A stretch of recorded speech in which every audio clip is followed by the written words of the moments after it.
Herkese merhaba. Dünya genelinde dünya nereye gidiyor? Ekonomik olarak ne yapmak lazım? Neler bizim için daha iyi olabilir? Astrolojiye göre yatırım fırsatları neler olabilir? Onları inceliyor olacağız, bakıyor olacağız. Manifestlemeye çalıştığınız hiçbir şey olmaz. Ta ki ne zamana kadar biliyor musun? Meditasyonlar, hayatımı değiştirdim, evlendim, ilişkim oldu, araba aldım, maddi durumum güzelleşti, iyileştim, kilo verdim. Bir sürü insan çıktı mesela, bunları yazdı yani. Gümüş, altın düşer doğal olarak. Borsa düşer bu ara, yani daha böyle şeyde. Ama bu savaş bitecek. Türkiye'nin yükselmesini bekliyorsanız ya da böyle bir Türkiye böyle bir kendine gel diyorsanız, benim hayatımda yepyeni şeyler olsun. Böyle bir şey mümkün değil, olmayacak. Bak hepinize söylüyorum buradan. Olmayacak. İstediğiniz kadar Jüpiter bekleyin, Satürn bekleyin. Hiçbir şey değişmeyecek hayatınızda. Çünkü manifest böyle bir şey değil.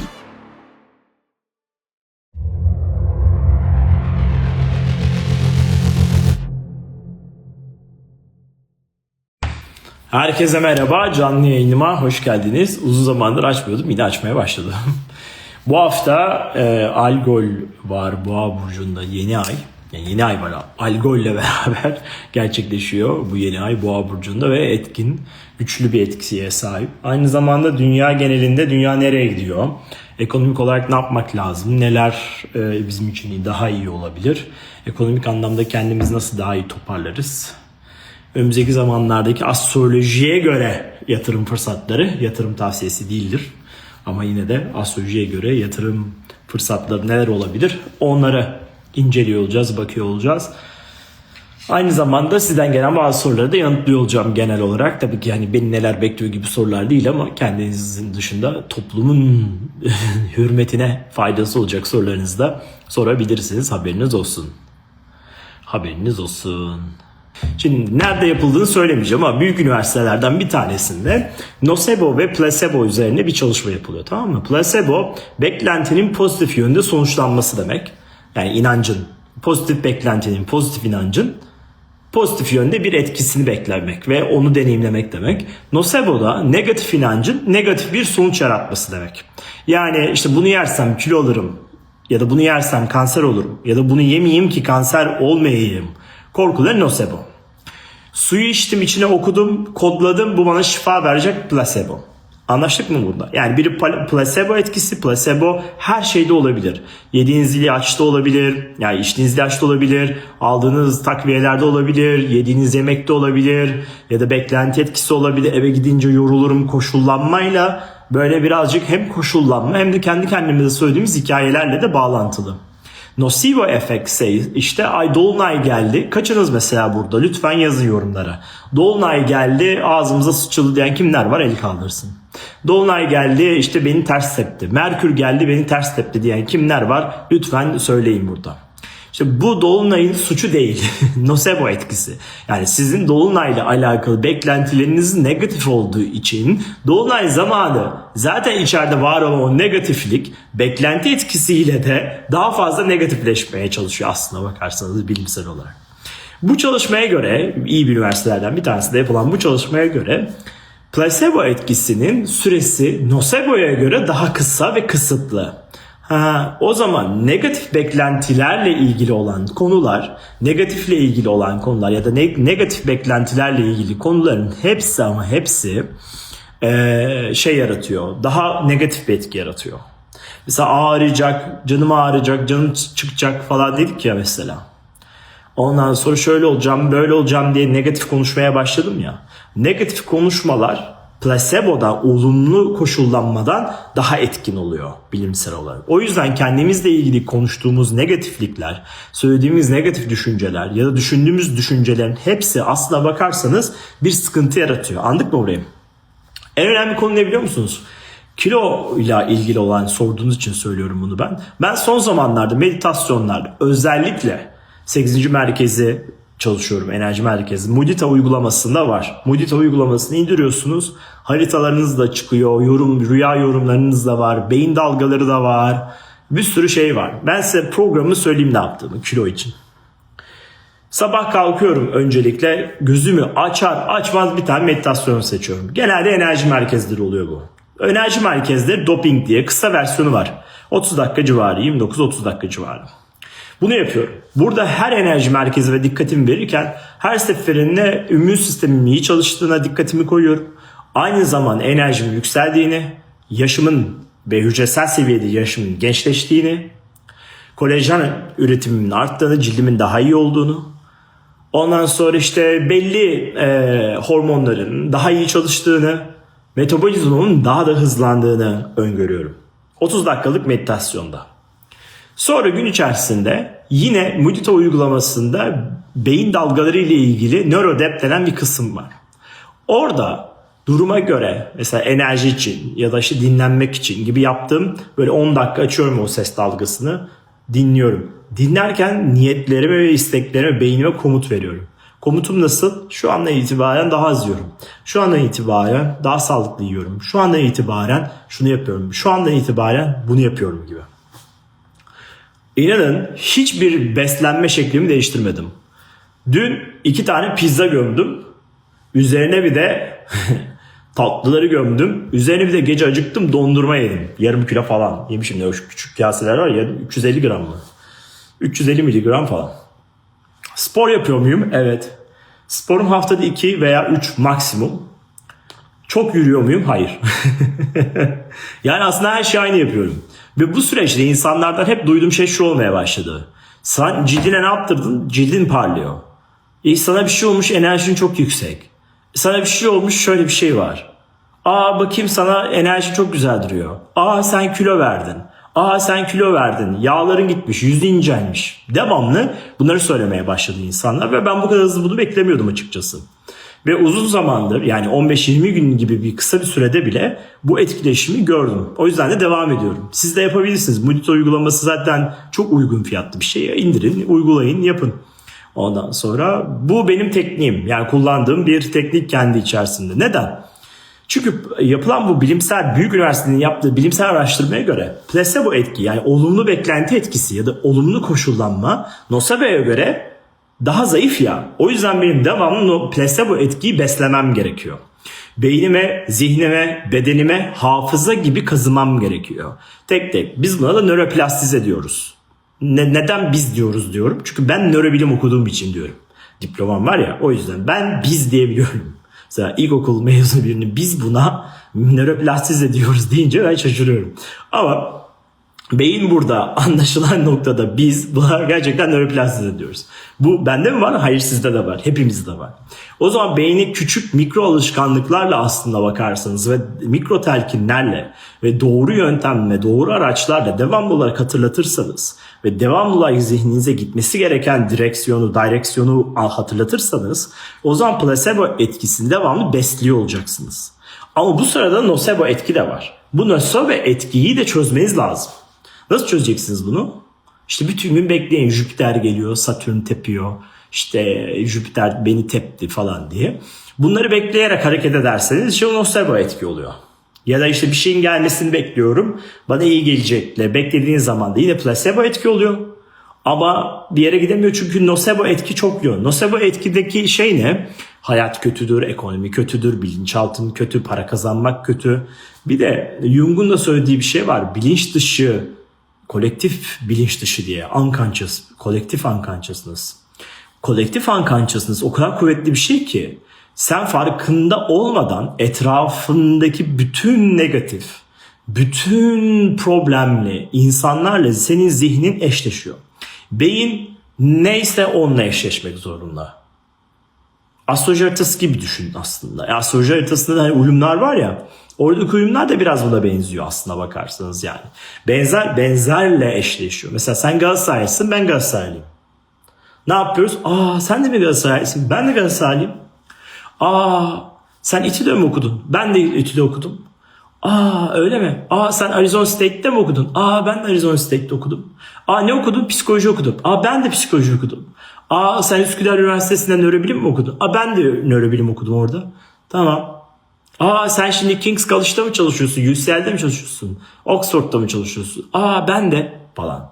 Ya da benim çocuğum da, benim oğlum da. Ne oluyor? Ortak noktada buluşmaya başlıyorsunuz sistematik olarak. Anladık mı? Bu sistem tabii ki de sizin hayatınızda buna göre değişiklikleri ve yenilikleri getirmek zorunda kalıyor. Konu bu. Yani kısaca kilo nasıl verdin konusunu anlattım ama hayatınızda şu manifestlemekle ilgili bir şeyi söyleyeyim size. Manifestlemeye çalıştığınız hiçbir şey olmaz.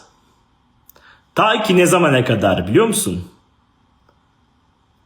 Ne zamana kadar? Ta ki sen nosebo etkiden, çevreden kurtulana kadar. Çünkü manifestlemek işi çözmüyor. Yani siz şey zannediyorsunuz. Hep biz bunu kuantum grubuyla çok konuşuyoruz. 400 tane öğrencim var benim orada, katılımcım var. Astroloji öğrencilerimle de konuşuyoruz bunları. Ya da işte Anka Kuşu Uyanış programındaki katılımcılarla da konuşuyoruz. 1000'in üzerinde katılımcımız oluyor. En son toplam 4 gruptan 400'er kişiden herhalde işte bayağı bir 5 grup mu açtık hatta yani. Minimum 1500-1600 kişiydik yani. Ve bu süreçte baktığınız zaman da aslına bakarsanız sistem olarak negatif etkiler de var. Düşünceler, inançlar, negatif insanlar, hainler, nankörler, değil mi? Etrafınızda çok var bunlar. Laf edersin, laf söylüyorsun, dinlemiyor. Bir dalga geçiyor seni, insan yerine koymuyor ya da işte gevşiyor falan. Bir sürü böyle insanlar da var. Şimdi bir kere söylüyorsun, olmuyor. 2 kere söylüyor, olmuyor. 3 kere söylüyorsun, olmuyor. 5 kere söylüyorsun, olmuyor. 10 kere söylüyorsun, olmuyor. 20 kere söylüyorsun, olmuyor. Bunlar senin enerjinden çalıyor, tüketiyor tabii ki. Bu insanları hemen hayatınıza atıyorsunuz, rahatlıyorsunuz. Öncelikle nosebo etkiyi buradan bir çözdünüz. Niye? Çünkü negatif insanlara hayattan bir attın mı rahatlıyorsun. Böyle bir beden rahatlıyor zaten. Manifesting ile ilgili olan konu şurada başlıyor. Siz sevgiyi manifestlediniz diyelim. Hayalinizdeki eş geldi. Çalışıyorsunuz diyelim ona. Geldi ama içimde değersizlik var, yetersizlik var, sevgi eksikliği var, terk edilmişlik korkusu var, problemler var. Şimdi yeni gelen o ilişki dolayısıyla bunları beklediğim için insanlardan, yani oradaki insecurity'm olduğu için, değersizliğim olduğu için ben o ilişkiyi bir şekilde beklentilerimden dolayı nosebo etki gibi düşünün, negatife çevirecek şeyler yapmaya başlayacağım. Ya diyeceğim ki beni sevmiyorsun, bana değer vermiyorsun, beni insan yerine koymuyorsun, işte bana şunu yapıyorsun, bana bunu yapıyorsun, işte bugün çiçekle gelmedin, benim mesajıma niye yanıt vermedin, niye telefonumu açmadın falan filan da bir bahanelerle o ilişkiyi çürütmeye başlıyorum. Davranışsal ve unconscious, bilinç dışı. Bunu böyle otomatik yapmıyorsunuz. Mesela size söyleyeyim, yani Leyla atıyorum, buradasın.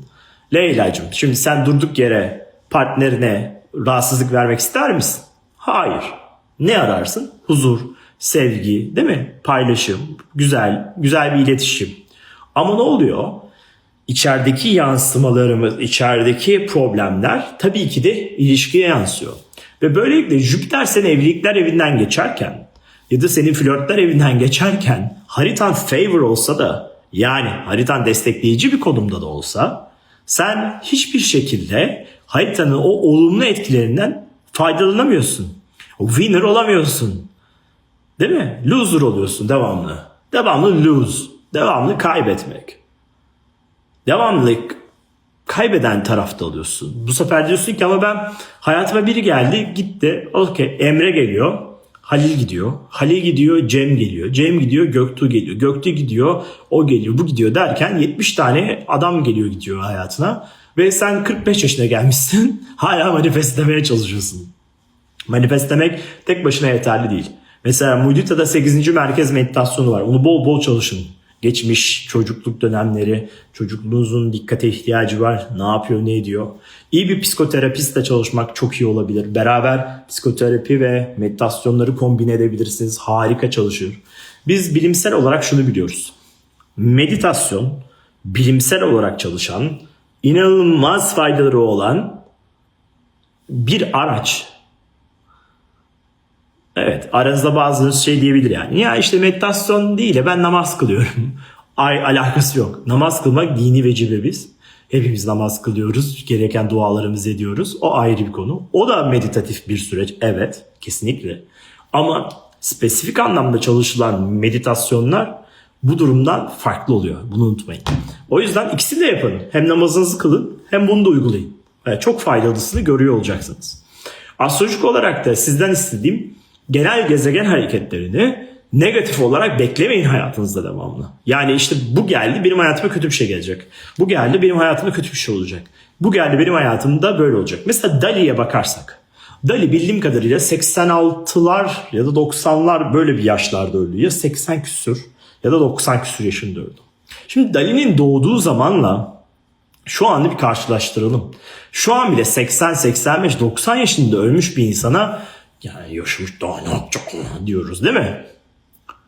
Şimdi onun zamanında 80 yaş çok büyük. Ve Dali'nin haritasında Algol yıldızı var. Şimdi Algol yıldızı olan, mesela benim de haritamda Algol yıldızı var. Algol yıldızı olan herkes şöyle bir düşünceye gidiyor. Boğulma tehlikesi var. Ölürüz kalırız biteriz. Böyle bir düşünce var. Arkadaşlar algol sadece kötü bir şey demek değil ki yani. Anlatabiliyor muyum? Algolün bir sürü bir faydası var. Devamlı algol ile ilgili mesela bu yeni ay 16 Mayıs'ta Algol yıldızı var. Algol yıldızı yeni ay var. Algol bildiğiniz Medusa. Medusa'nın kafası kesilmiş işte ihanete uğruyor falan kafası kesiliyor bilmem ne böyle bir şey bir hikayesi var. Haritanızda güneşiniz işte şeyle buluştuysa belli bir derecede 25-24 derece gibi düşünün bunu. O derecelerdeyse Mucize App'te bakabilirsiniz tam derecesini de. Hepsini çıkartıyor artık Mucize App. Haritanıza baktığı algol yıldızı var. Korkmayın. Bilmem ne yıldızı var. Korkmayın. Nereden biliyorum? 13.000'den fazla harita baktım oradan biliyorum. Regulus yıldızı var mesela. Regulus yıldızı var 29 derece Aslan Burcu'nda. Trump'ın haritasında var bu Regulus yıldızı. Alright, perfect. Peki burada beni izleyen bir tane abla var. Mesela öğretmen. Kadıncağız 55 yaşında. Zar zor bir ev almış. Çocuklara bakmaya çalışan biri. Bunun da Regulus yıldızı var. Bu niye kraliyet değil? Diyeceksiniz ki anacığım harita farklı. İşte onu diyorum ben de. Her harita parmak izi gibi. Devamlı haritanıza baktırmanız gerekmiyor. Önemli olan bilinç dışı paternlerinizi, unconscious bilincinizi değiştirmeniz ve beynin nöroplastisitesini tekrardan yazarak beynin haritasını tekrardan çizmeniz. Benim hep seanslarda yaşadığım şey vardır yani. Önce haritaya bakarız. Ben anlatırım kişiye derim ki bak bu haritayla evlilik bir yere varmaz. Evlensem bile bir yere gitmez. Lütfen derim. O da evlenir. Sonra bak ben evlendim der bana mesela. Bir yıl sonra aldatılarak ayrılarak geri gelir ve seans alır. Sen haklıydın ne yapacağım şimdi der. İçerideki karma kendi kendini tekrar etmek zorunda kalıyor. Anladık mı buradaki noktayı? O yüzden buradaki enerjiye çok dikkat etmeniz lazım. Biraz yorumlarınızı okuyayım.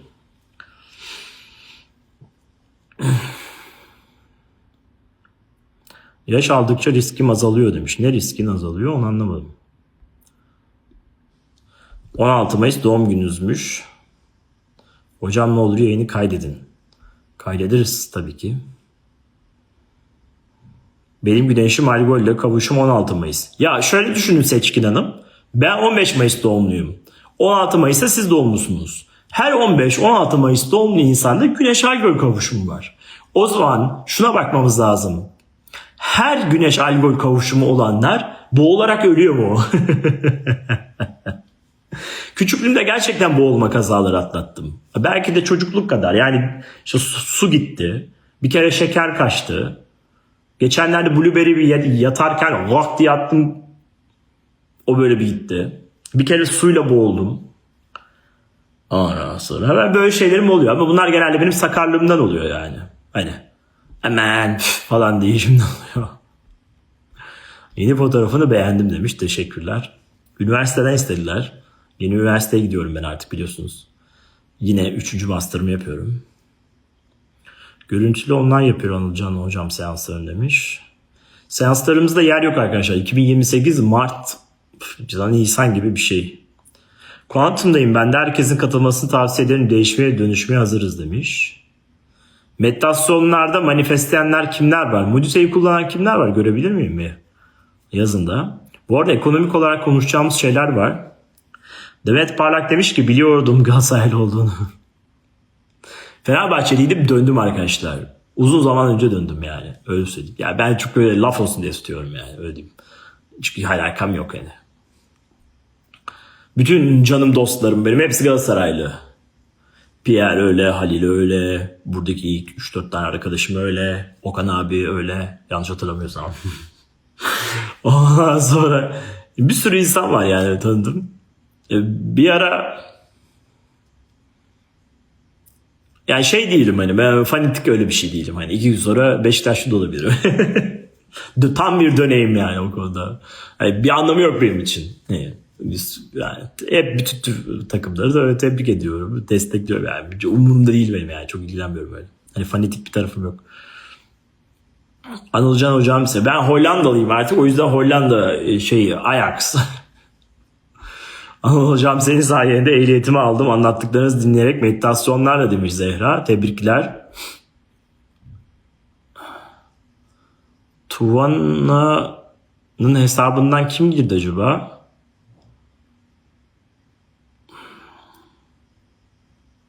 Subra abla sen mi girdin? Az önce benden 2 yaş büyük müşterim ne kadar gençsin ve güzelsin dedi. 49 yaşındayım deyince inanamadım dedi. Her gün 2 saat meditasyon yapıyorum dedim. İnanmam diyor. Dene gör dedim diyor. Fatoş Dağlık yazmış. Geçen gün bir diploma yayınladınız ama demiş. Yayınladım. Ne? Diploma yayınlamadım. Transkriptimi yayınladım. Şimdi ben Üsküdar Üniversitesi nörobilim okudum. Tezimi yazdım bitti. Üzerine 2023'te ya da 24'te Arizona State'te Amerika'nın en iyi üniversitelerinden birinde yani. Dünyada 100. sırada. Amerika üniversiteleri arasında da 20 mi 30 mu öyle bir şeyde olan bir üniversitede psikoloji master'ını bitiriyorum. 3.75 ortalamam var şu an. Her hafta deli gibi paper okuyorum. Ondan sonra 2-3 tane sevmediğim dersim var. Nefret ettiydim. Neyse kurtulduk onlardan. Ondan sonra şimdi de başka bir üniversiteye başlıyorum. 3 tane büyük üniversite. Bir tanesi dünya 9.'su. Bir tanesi nörobilimde dünya 9.'su. Diğeri de yine dünya 3.'sü falan. İkisinden de official yani olarak offer geldi. Offer ne demek? Hani biz sen başvurunu değerlendirdik. Sana offer ediyoruz bunu. Yani katılabilirsin. Katılmak istersen katıl diye. Şimdi diğerinden de offer'ı bekliyoruz. Offer da gelirse ilk hedefim o benim. Yani aslında gelmesini istediğim geldi. Ama diğerini merak ediyorum. Hani o da gelir mi acaba diye. Ondan sonra onu bekliyoruz. O birazcık fazla. Yani beden büyük. Ama gereksiz zorlanacağım bu arada. Yani çok orada bir akademik anlamda aslında kariyer yapacak bir insan okuması gereken bir bölüm ama 3. master'ımı yine nörobilim ya da bir tanesi nörobilim yine. Diğeri ise travmayla alakalı, psikoloji ve travmayla alakalı. Onun üzerine uzmanlaşacağım. Şimdi zaten nörobilim master'ı var, psikoloji master'ı var. Üzerine bir de bu master'ı. Peki Anılcığım niye doktora yapmıyorsun? Sen manyak mısın? Doktora çünkü çok uzun sürüyor. 4-5 yıl sürüyor. Ve researcher olmam lazım. Ya benim hakikaten orada çalışmam lazım. Ders vermem lazım. İşte belli çalışmaları yapmam lazım. Böyle bir şeye ihtiyaç duymadığım için yapmıyorum şu an. Belki o ara yaparım yani. Oğuzhan Bey'le yayın yapacak mısınız? Yaparız. Oğuzhan'cığım en iyisidir.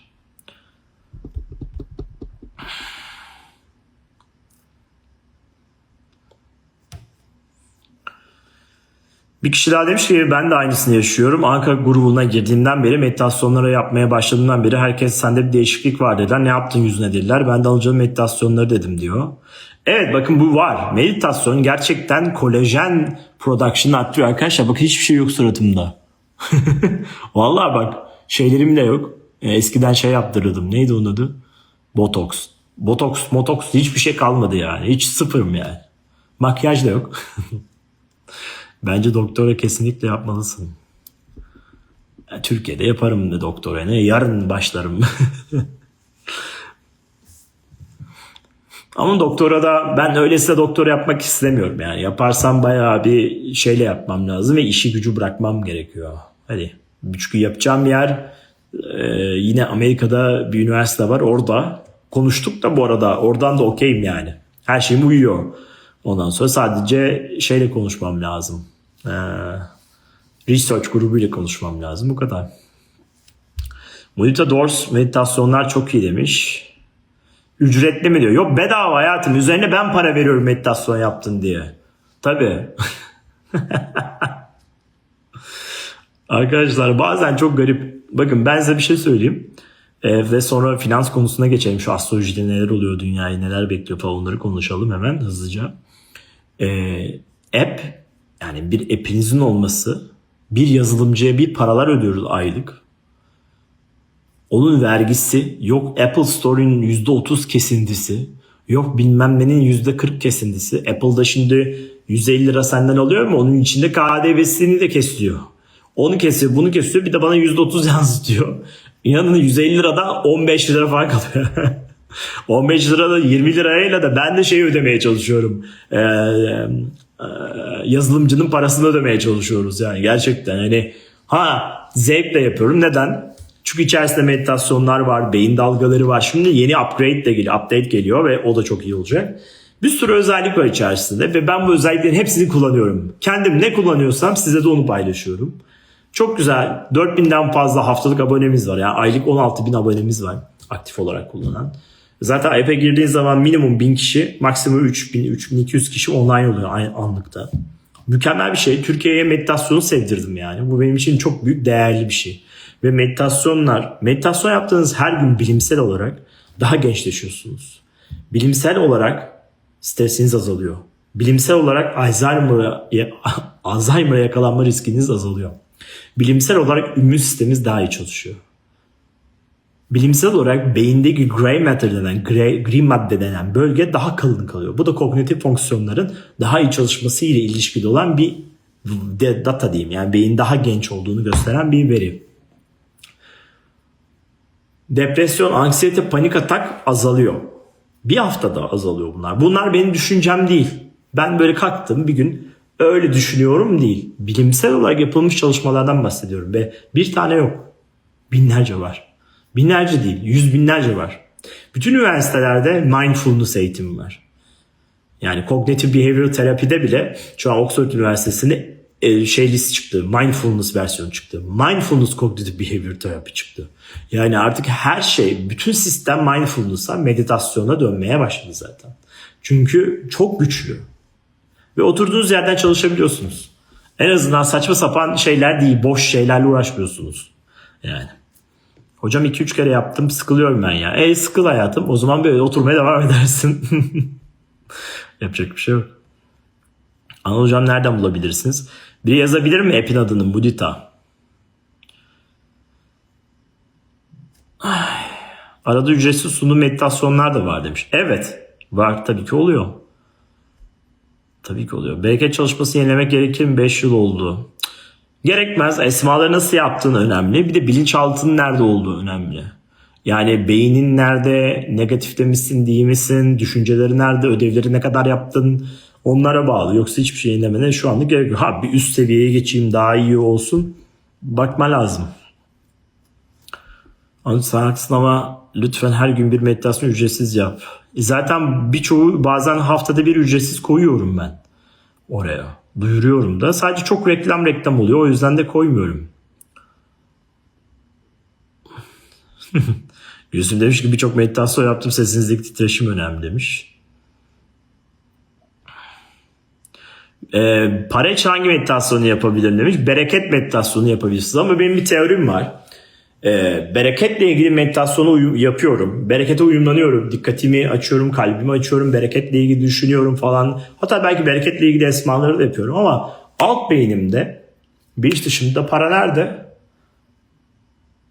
Para ile ilgili ne düşünüyorum? Kötü. Zenginlik kötü, para kötü, negatif. Pis insanlar, pis zenginler, öfke, negatiflik var. Ya da parayla ilgili bir şeyim var. O yüzden bereket meditasyonu esmasını yaptığım zaman da alt beyinde para gelse bile bundan kurtulmaya çalışacağım hala. O yüzden mesela zincirlerini kır meditasyonunu yapın önce. İnançlar meditasyonunu yapın. Parayla ilgili olan inancınızı değiştirin. Ve bunu böyle yapamıyorsunuz arkadaşlar. Mesela ben bugün kilo vereceğim, tatlı yemeyeceğim dediğiniz zaman 2 gün sonra yiyorsunuz değil mi? Neden? Çünkü hormonal bir hafıza var yani orada. Nörotransmitterlerin harekete geçiyor, endorfinlerin ona göre harekete geçiyor, dopamin ona göre değil mi? Ama Meditasyonu yaptığın zaman da bunların hepsini bypass ediyorsun. Programlıyorsun zihnini yani. Makine gibi yani burası. Algoritma çalışıyor beyninde ve ona göre yeni bir versiyon seçmeye başlıyorsun. O yüzden de zincirlerini kır meditasyonu, inançlar meditasyonu mesela, bunların hepsi oradaki parayla ilgili negatif yönlerinizi de bulmak için kullanabilirsiniz. Nörobilimde doktoru senin üniversitelerde yapan. Yapmadım ki Emer'cim doktora. Bir ara gaza geldik. External PhD'lere falan girdim. Daha sonra ya dedim uğraşamayacağım dedim. Hiç. O ara iş güçle uğraşıyordum valla. Salmıştım. Panik atak anksiyete için. Oradaki meditasyonları uygulayabilirsiniz. Meditasyonlar Mudita'da iyi. Neyse konumuza gelelim astrolojik olarak. Şimdi 19'u beni andı. 16'sında Algol yıldızı ile ilgili bir konu var değil mi? Algol yıldızıyla beraber bir etkileşim geliyor. Bu etkileşim aslında güçlü bir etkileşim. Ben seviyorum. Algol bazı şeyleri ortaya çıkartır, gösterir. Aynı zamanda kopması gereken kelleler de kopar gider. Yani orada bitmesi gereken şeyler gözükür, ihanetler gözükür, gerçekleri görmeye başlarız. Bir şeyleri fark ederiz ve bir şeyler değişmeye de yönelir aslında. Yeni ay da yeni bir etki tabii ki. Yenilenmeyi de anlatıyor ama Plüton enerjisi garip bu ara. Dünya üzerindeki plütonik enerji biraz gergin, huzursuz. Şimdi daha önce videolarımda ben size Dubai ile ilgili bir açıklama yapmıştım. Dubai ile ilgili demiştim ki Dubai gidiyor. Arap ülkeleri, petrol ülkeleri, Dubai'de petrol ülkeleri gibi anlattım ben orada hızlı anlatırken ama Dubai'den bahsettim. Dubai ve bütün Arap işte bu Orta Doğu'daki Arap ülkeleri ya da petrol ülkelerinin hepsi zarara girecek ve zorlanacaklar çok dedim. O dönem bir eleştiri gelmişti ve sonra işte Dubai'ye biliyorsunuz roket düştü yani kısacası. Ve emlak almayın dikkat edin dedim.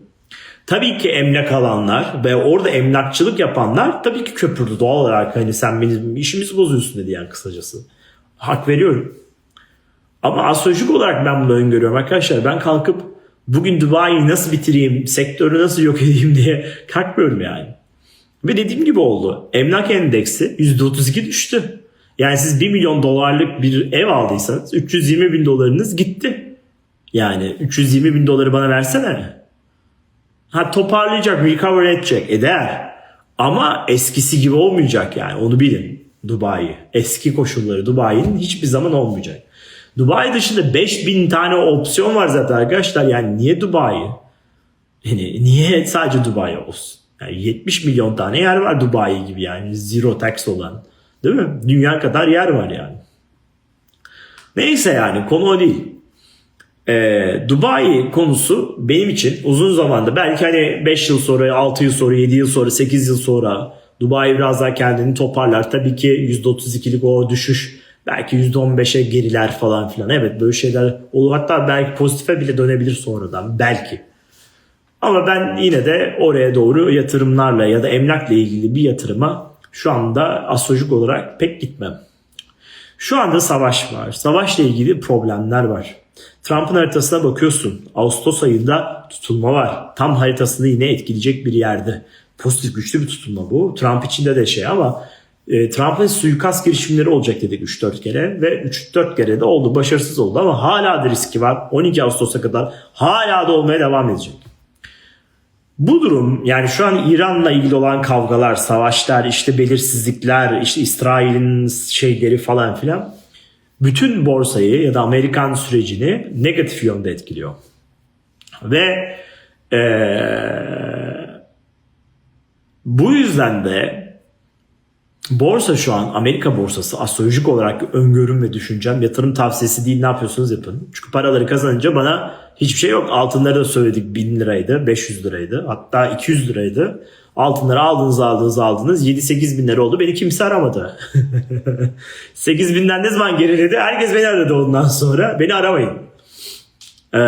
Buradan da kazanırken hiç kazandırmadığınızı da görüyorsunuz bu da yokluk bilinci ama neyse. Şaka bir yana şu anda Amerika borsası zayıf. Gümüş, altın düşer. Doğal olarak. Borsa düşer bu ara. Yani daha böyle şeyde. Ama Bu savaş bitecek. Amerika faydalı çıkar, Trump kaybeder, kazanır. Hiç bakmayın ona. Kim kazanacak? Umurumuzda değil. Benim öngörüme göre kim kazanırsa kazansın. Amerika'nın hani bir şekilde bir uzlaşma sağlayıp en sonunda çıkıp gideceği, yani böyle bir yerle bir etme teması o kadar ciddi olacak mı? Çok zor. Trump'ın çünkü en son yaptığı tutulmayla beraber Şubat ayında güç kaybı dönemiydi. 12 Ağustos'a kadar da bunu çok yoğun yaşayacak. Ve yaşamaya da devam ediyor ve hakikaten de yaşıyor ve galiba Amerika seçimlerini pek bilmiyorum. Ağustos ayında bir seçim var galiba ya da ara seçim mi? Öyle bir seçim bir şey var. Belki Ağustos'tan sonra var yani. I don't know. Bilmiyorum yani. Bilen varsa yazsın. İşte orada büyük ihtimalle ilk şoku yaşayacak yani. Haberiniz olsun. Şimdi oradan şuraya geleceğim. Eğer siz şu anda hazır Uranüs, Plüton Kova'da, Uranüs ikizlerde beraber kol kola girmişlerken doğru, iyi, kaliteli Amerikan hisselerine yatırımlar yapabilirseniz ya da teknoloji hisselerine, Türkiye'de de olabilir bu, dünyada da Avrupa'da da olabilir, kazanırsınız. Astrolojik olarak. Benim şu anda 1 milyon dolarım olsa kesin basardım Amerikan borsaları. Biraz bir beklerdim. Böyle bir market biraz aşağı doğru gelsin, sonra yapıştır. Ama mesela benim arkadaşlarım var, kuaförüm vardı. Sıçcoin alıyor mesela. Anıl Bey diyor çok artacakmış diyor, Sıçcoin alıyor. Şimdi böyle ne olduğu belirsiz borsalar bilmem neler ben bilmem. Garanti. Apple var değil mi yani, mesela atıyorum. Nvidia'lar var. AMD var falan. Bu tarzda böyle çiplerin olduğu, değil mi? Yapay zeka, Meta, ondan sonra Google. Yani bunlar zaten artık hani Google batarsa dünya biter arkadaşlar, öyle diyeyim size. Yani Google'ın batamaması lazım. Gemini'den tut işte yeni bileklik çıkardılar. Bir telefonları da var, şeyleri de var. Apple gibi bir Apple'dan daha da büyük olması lazım şeyin. Değerlerine de bakmadım ki, konuşuyorum ben şu an burada boştan ama sonuçta bunlar iyi. Bu tarzdaki yerlere biraz böyle bir sepet yapabilirsiniz. Küçük küçük paralarınızla da olabilir yani. Kazanmak istiyorsanız. Çünkü bu savaş biter bitmez altın tekrar yükselir diye düşünüyorum. Ve bu borsalar da fırlar diye düşünüyorum. Bu yüzden de astrolojik olarak baktığımız zaman da sanki şu anda gerilemeye giden altın ve gümüş biraz daha geriler gibi. Önümüzdeki, özellikle bu yeni ayı geçtik. Plüton'un böyle bir negatif tarafı var. Haziran sonrası bilmiyorum yani. Bu savaş artık hani tadını kaçırıp hızlı hızlı bitirmeye çalışacaklar. Çünkü bu savaş Trump'a çok zarar verdi.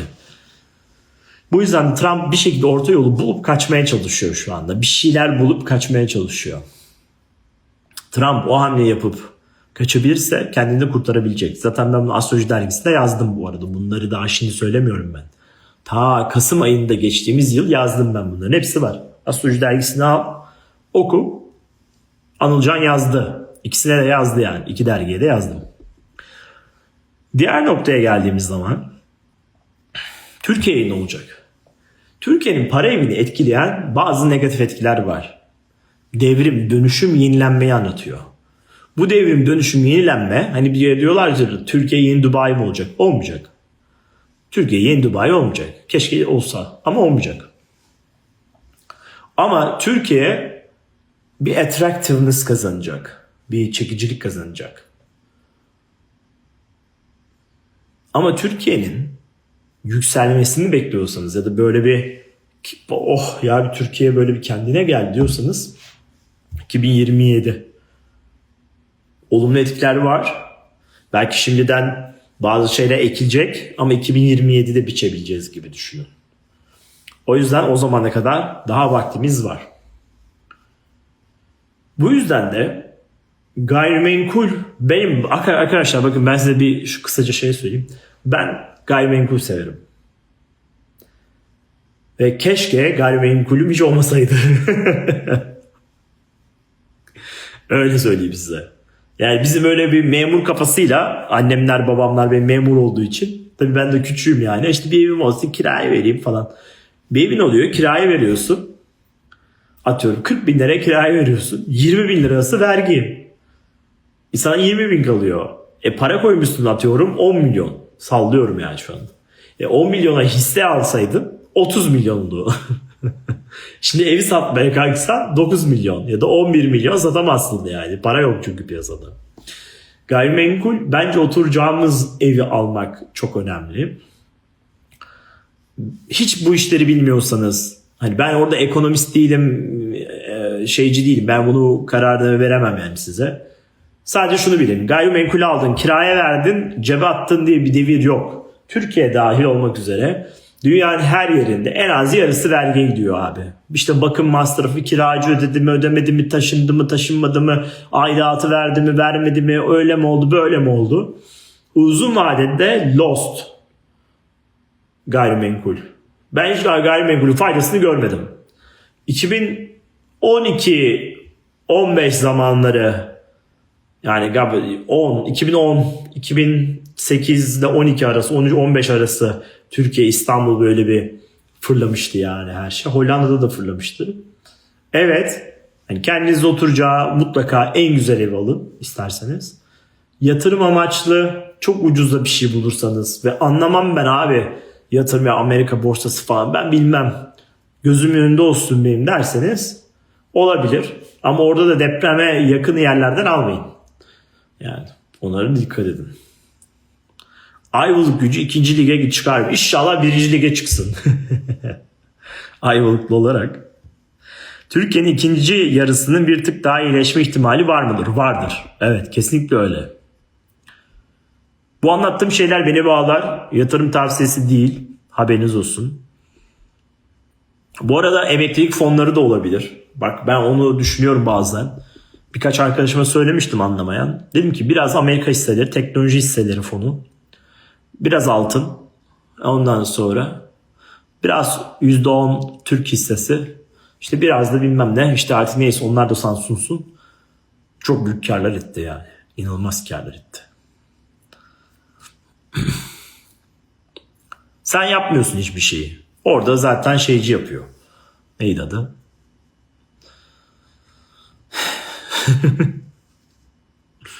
Kusura bakmayın ya. Gerçekten bazen siz Türkler ne diyor bilmiyorum. Bazen isim gidiyor. Oradaki borsacı değil onların adı. Başka bir şey o. Sigortacı mı? Besçi mi? Ne denediğini bilmiyorum. Broker mı? Best broker'ı. Yani evet. Bireysel emeklilik broker'ı gibi. Emlakçıyım, gayrimenkul piyasası daha da mı zorlanacak diyorsun? Zaten balon. Emlak balon yani inanılmaz bir balon var. Adam açıyor evi 70 milyon diyor. Yani 70 milyona. New York'un göbeğine gittim New York'a. New York'un göbeğine 1 milyon dolara, yani işte 40 milyon 42 milyona yepyeni 2+1 yapılmış Chelsea'de ev var ya. Adam burada 2+1'i Ulus'ta 70 milyona satıyor. 70 yıllık. App'te doğum yeri ne ulm seçemiyorum. Vallahi ablacığım ne orası zaten bilmiyorum. Ne ulm. Bence de seçemezsin onu. Sadece ulum vardı. Ulum seç sadece. Ona da şükür. İşte hiç duymamıştım burayı. Neresi ulum? Cunda'da 120 milyon. Tabii diyor. Öyle kalkıyor emlak bak. Yeter burası ya. Ne olacak? Biz buna bir 150 diyek. Diyor. Yan daire 60 milyon ama yani. Dünyada gayrimenkul balon mu? Hayır, balon diye bir şey değil. Gayrimenkul benim yani en azından bir tane istiyorsanız ekstra eviniz olsun. Kiraya verin. Oradan pasif gelir elde etmeye çalışın. Avrupa'da olabilir. Vergileri düşük bir yerde olabilir. Çünkü emlak vergisi bulunduğunuz ülkede değil, emlakınızın bulunduğu ülkede ödersiniz. Size kimse emlak şeyini söylemez. Bakın ben bugün Amerika'da bir tane şey gördüm. $500,000 İşte 4.000 dolar kira getirisi. De tamam. %10 getiriyor gibi oluyor değil mi? Neredeyse yani yılda. 500 bin dolar %10 getiriyor gibi duruyor yani. Mükemmel getiri. Evde %5 artsa müthiş. Abi 4.000 dolardan senin cebinde 1.600 dolar kalıyor, vergileri bilmem nesi o su buz çıkınca. Eskime payı var, o var, bu var. 4.000 dolar kalmıyor bana. 1.500 dolar kalıyor. O zaman bir getirisi yok yani. Bugün 500 bin dolarınızı bir yere koyun. 1.500 dolar her şeyden getirir yani. S&P 500 de getirebilir. %10 getiriyor zaten. Son yıllara bakıyorsa hatta %20 performans yapmış S&P 500. Teknoloji hisselerine vursanız %60-70 getiriyor şu anda yani. Hele savaş sonrası herkes tekrar alacak. Şimdi belirsizlik var diye herkes sattı. Savaş sonrası bir görün bakalım o bitcoinleri, şeyleri. Uranüs Plüto üçgeni var arkadaşlar. Bu uzun vadeli bir run'dır. Tabii ki yatırımlarda uzun vadede düşer, çıkar, dalgalanır, batıyormuş gibi olur. Eğer geminiz sağlamsa hiçbir şey olmaz. Yani Apple gibi, Nvidia gibi, AMD gibi düzgün böyle ne olduğu belirli olan, anlaşılan trilyon dolarlık şirketlere bir pay ortak olursan tabii ki yani bir şey olmaz.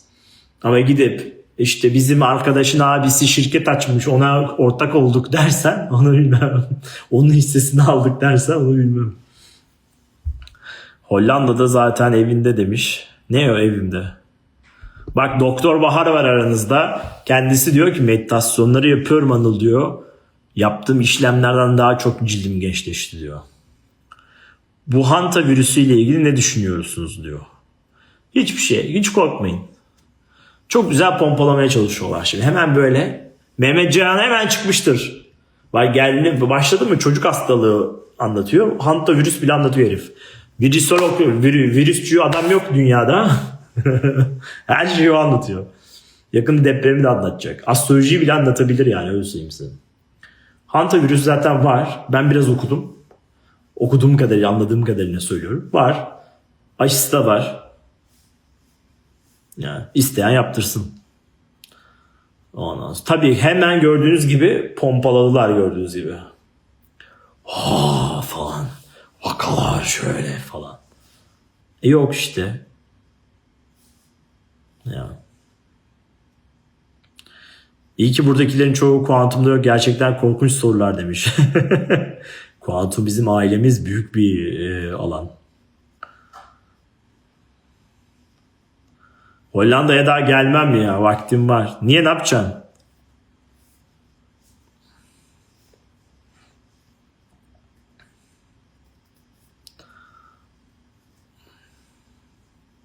Daha vakti var. Döneceğiz inşallah. Moderna hissesi yükselir mi demiş. Moderna aşıcı değil mi bunlar? Ben bilmem, bilmediğim bir şey konuşmayayım. Uranüs Plüton diyor ki tıpla ilgili konular olabilir. Ondan sonra yatırımlar, dijital yatırımlar, teknoloji hisseleri, şirketleri, bunlarla ilgili konular. Plüto Uranüs'ün anlattığı şey. Medya, yapay zeka, ileri seviye zeka.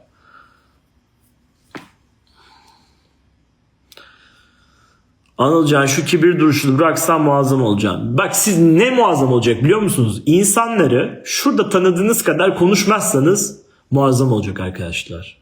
Gerçekten ben size söylüyorum. Bu ne demek biliyor musun? Sen benim istediğim gibi ol diyorsunuz bana yani. Hani ben kibirli değilim ki zaten. Ne kibiri? Kibir yapsam ben var ya yani.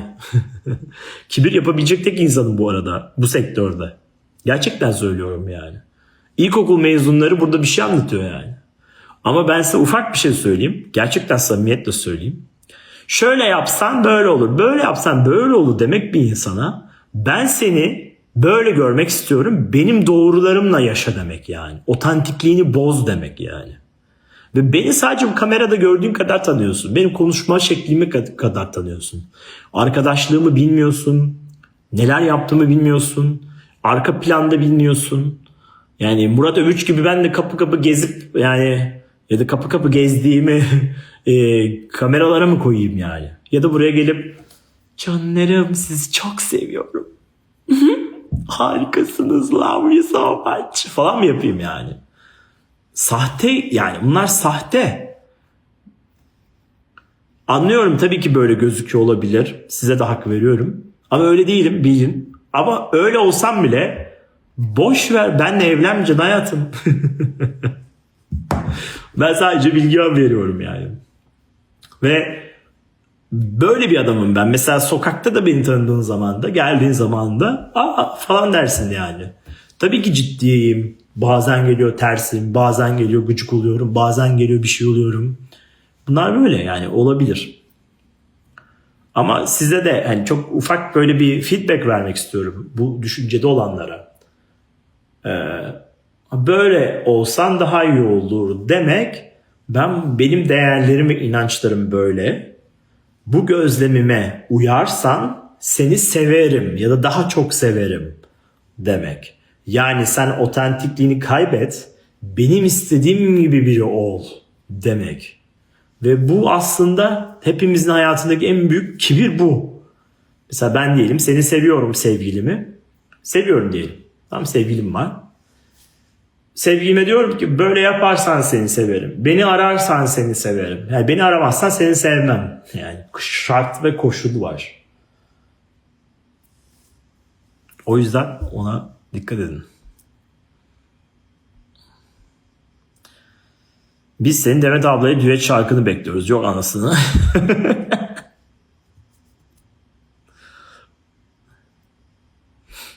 Kuantum ile manifestlediğim aracı aldım demiş. Tebrik ediler Korkut, ne aldın? Hangisini aldın? Mercedes mi? Genelde insanlar Mercedes manifestliyor bizim anka kuşlarında. Temmuz ve Ağustos'ta tekrar açmayı düşünüyoruz. Dik duruşlu insanlar her zaman eleştirilir. Yok yani o dik duruşumdan değil. Doğal olarak hani belki de benim bu küçüklüğümden beri var bu arada. Babam bana hep kızardı mesela. 6 yaşındaydım, 7 yaşındaydım. Atatürk İlköğretim Okulu'nda okudum ben Ayvalık'ta. Babam da orada öğretmendi. Eve gelirdi. Bütün öğretmenlerin şu ukala olduğunu söylüyor. Ukala bir adamsın sen derdi mesela bak. Benim demek ki karakterim bu yani. Ama hakikaten hani ukalalık yapmak için yaptığım bir şey değil yani. O konuda içiniz rahat olsun. Seni yeni tanıyorum, eğitimlerine varmış. Katılmak isterim.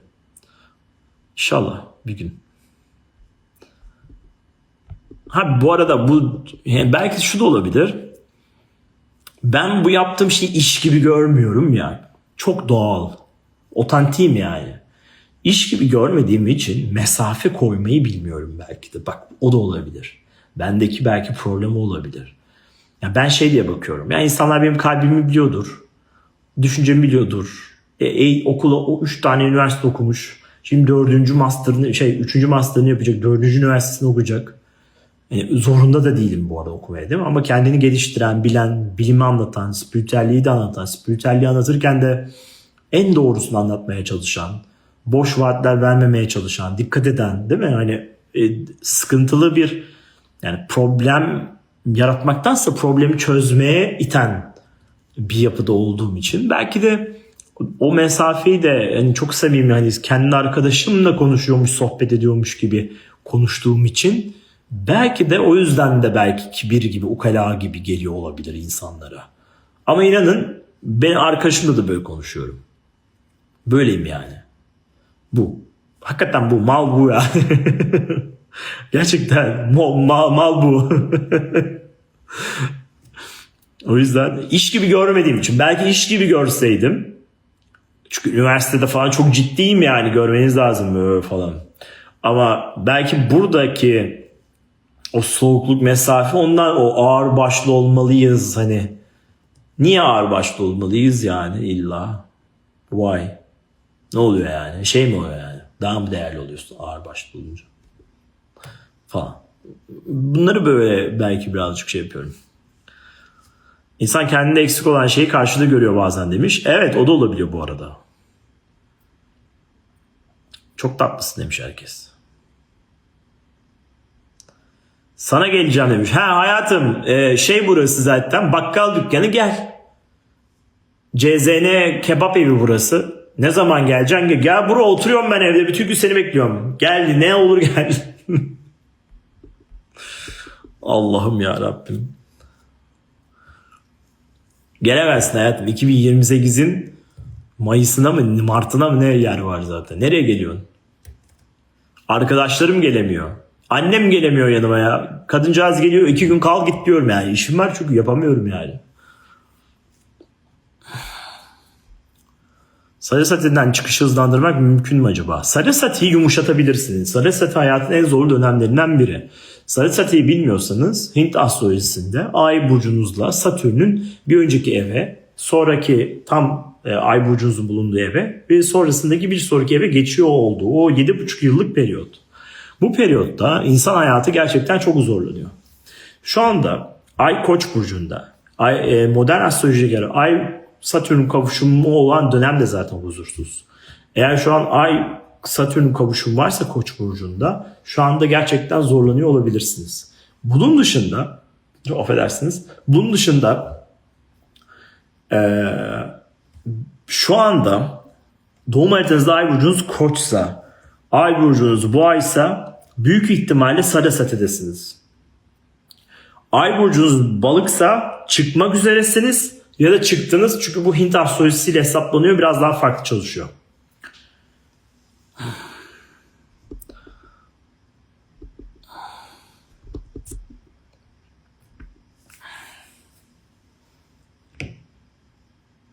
Hollanda'ya gelebilirim. Ben de Almanya'ya gideceğim. Bir kahve içer miyiz? Arkadaşlar delirdiniz herhalde siz. Cıvkını çıkarmayın. Zaten Hollanda'da değilim. Ondan sonra inşallah olacağım önümüzdeki aylarda. Geçin bu işleri. Yokum ben. Allah Allah. Ben arkadaşımla görüşemiyorum diyorum ya. Bir kahve içebilir miyiz? Keşke. İsterdim yani. Bu işte bu kadar yapabiliyorum. Hani yapmam ben, sen kimsin demiyorum, yanlış anlama yani, asla. Neredesin demişsin. Ne yapacaksın?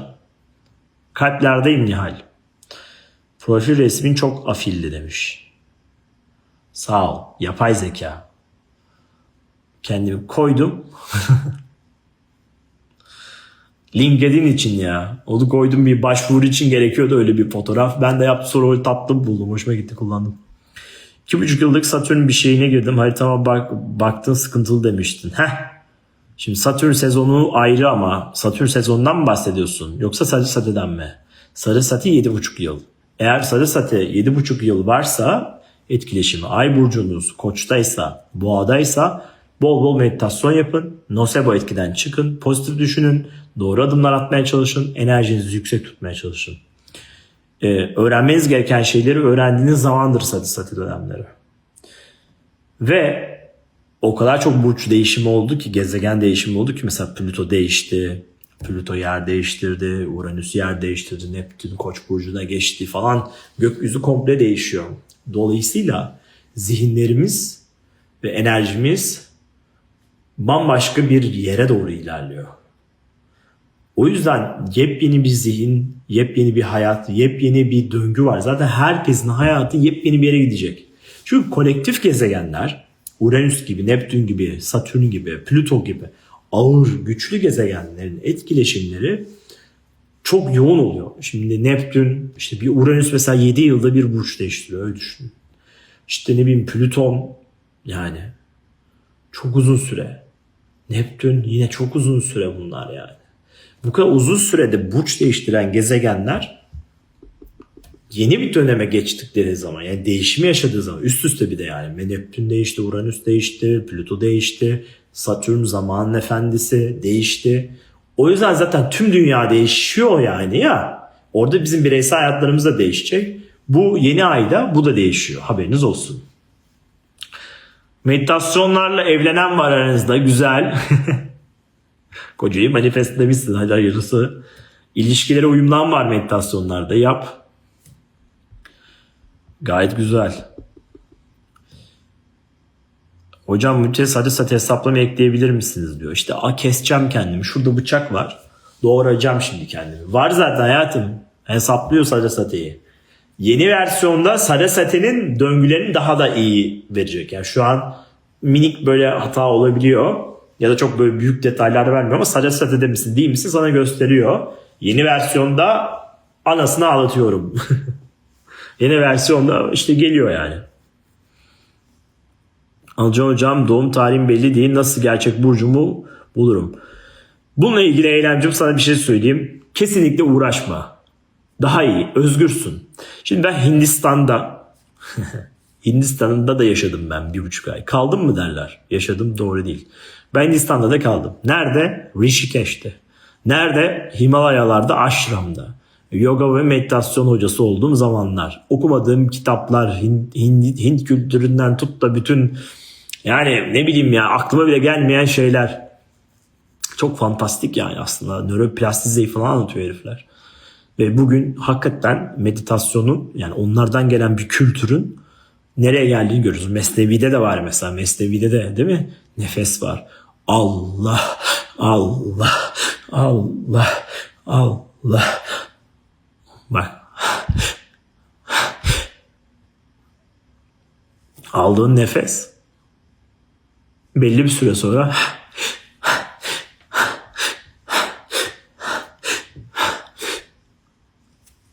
beyinde oksijeni arttırıyor. Mesela ya bunlar böyle boşa yok yani var. Ben Rishikesh'te yaşadığım zamanlarda okuduğum kitaplar, öğretiler aldığım, tanıdığım gurular falan şunu söylüyor. Eğer yoga yapıyorsan ve meditasyon yapıyorsan artık astrolojik haritanın etkisi altında değilsin. Sen artık mistiksin diyorlar. Yani sen haritanı bilmemen mükemmel. Hiç kendini bir kalıba sokma. Eğer ben haritamı bilmiyor olsaydım hiç bakmazdım. Kendi haritamı biliyorum yine bakmıyorum. Benim astroloji öğrencilerim diyor ki hocam senin diyor Plüton 1. evdeydi. İşte kariyerinde şu vardı. Vallahi bilmiyorum billahi bilmiyorum. Yükselen burcum Oğlak. Onu bilirim. Boğa burcuyum. Diyeceksiniz ki nasıl astrologsun ya? Biliyorum tabii de ezberlemiyorum yani. Manyak değilim yani. Astroloji öyle manyak olacağınız bir şey değil. Ya da her şey sorulmaz astrolojiye yani. Astroloji öyle bir şey değil yani. Bugün ev alayım mı? Astroloji buna yanıtını vermez. Soru astrolojisine göre aldığını zannedebilirsin ama astrolojinin umurunda değilsin ya. Öyle bir dünya yok. Okey. Ama eğer doğum tarihini bilmiyorsan özellikle de haritanı araştırma. Sal gitsin abi. Mükemmel bir şey. Ve sakın rektifikasyon yaptırıp kendini bir şeyin içerisinde, kalıbın içerisine koymaya çalışma. Hangi burç olmak istiyorsan o ol. Sal. Gerçekten söylüyorum. Kalpten söylüyorum bunu. O kadar çok özgürleşeceksin ve rahatlayacaksın ki mükemmel olacak. İkincisi, haritanız kötüyse, asaletleri düşükse, enerjisi düşükse, evlilikler eviniz kötüyse, işte ay burcunuz Başak'ta anksiyete yaratıyorsa anksiyete yapmamayı öğreneceksin. Ne demek o? Tedavi göreceksin, enerjini düşüreceksin, düşürecek olan şeyleri toparlayacaksın. Adam diyor ki benim ay burcum Başak'ta diyor ben panik atak hastasıyım. Bende o obsesif kompulsif bozukluk var. Tedavi gör. Yok ama ben ay burcum Başak benim. Yani diyor ki ben bu kimliği edilgen hale getirdim. Bu benim kimliğim oldu artık. Bu yüzden ben değişmem diyor yani. Astroloji böyle değil ama işte arkadaşlar. Yani haritanızda zayıf bir yer varsa mesela evlilikler evin zayıf. Demek ki evliliklerle ilgili ihtiyaçların, enerjin, düşüncen, bakış açın problemli. Bunları iyileştirmen lazım. Bunları iyileştirdiğin zaman da Mars, Satürn, Jüpiter olumlu yönde çalışmaya başlıyor. Motifler orada olumlu yönde çalışıyor yani. Anlatabiliyor muyum? Nasıl tezahür ettirelim? Bize Hindistan'da şu meditasyonu anlat demiş. Al işte bu kadar cheap yani. Buna da kızıyorum bu zamanda da. Ha böyle. 7 7 7 yaz hayatım. 5 5 2 0 3 5 10 20 20 20. Heh. Bir de yağ ve dut esması çek tamam hadi git. Böyle çözersin. Arkadaşlar böyle basit mi yani? Böyle basit mi yani? Bize de söyle bir tane o yapalım bitsin. Böyle bir şey mi yani bu?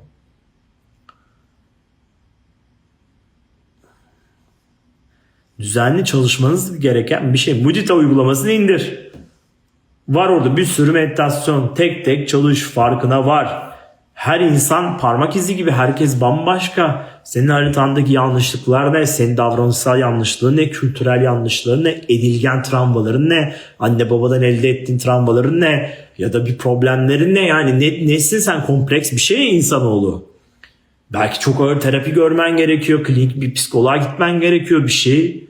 Belki bir meditasyonda çözeceğin bir şey var. Bilmiyoruz ki yani. Bunu senin oturup ona çalışman lazım.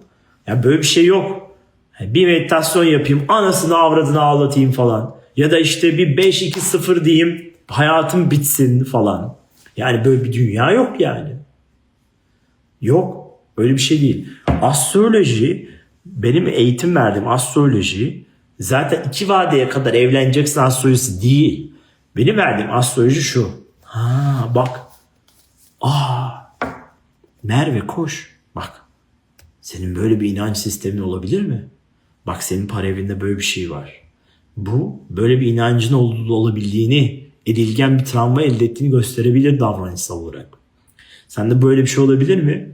Bu olabilir mi? Anne babayla ilgili bunu mu yaşamış olabilir misin? Bu konuyu bir düzelt. Nasıl düzelteceğim? İşte meditasyonları yap, şunu yap, bunu yap. Düzelt kendini. Anlatabiliyor muyum? Ona çalışmak lazım. Açılımı tam olarak nedir? Anlatın öğrenelim diyor hala ya. Ben kıymalı börek anlatıyorum değil mi? Anladım hocam, çalışmamı kaybettim, yenisi alamıyorum. Meditasyonları yap Sezen bol bol. Esmalarını okumaya devam et. Ben 1,5 hocamın her eğitimini alıyorum. Astroloji ve kuantum öğrencisi. Ben her gün yeni şeyler keşfediyorum. Sihirli değnek yok. Arkadaşlar ne bekliyorsunuz? Sihirli değnek var aslında, biliyor musunuz? Var. Değişiyor hayat. Bambaşka yere gidiyor. Biz kuantum eğitiminde de insanlarla toplantı yaptığımız zaman insanların 2 ay önceki halinden şu anını görüyoruz. En son görüştüğümüz insanlar arasında mesela biri vardı. Kadıncağız 3 ay önce konuştuğumuz zaman da alerjisi çok yoğun. Yemek yiyemiyor. Çok mutsuz. Hatta yani enerjisi çok düşüktü. Biraz toparlanmaya başladım demişti falan. Geçtiğimiz yayında bir konuştuk. Kadın diyor ki ben yiyorum, içiyorum, geziyorum. Enerjim yükseldi. Şöyle oldu. Araba gitmişti. Arabamı tekrar geri aldım falan. Yani hikayeler, çok güzel hikayeler var. Ama şöyle bir şey değil yani tabii ki. Hani bugün meditasyonu yaptım. Yarın Range Rover'ım olmuyor yani. Böyle bir şey olabilir mi yani? Ya da burada oturuyorum böyle. İngiltere'nin prensi geliyor bana aşık oluyor falan. Böyle bir şey var mı? Yok tabii yani.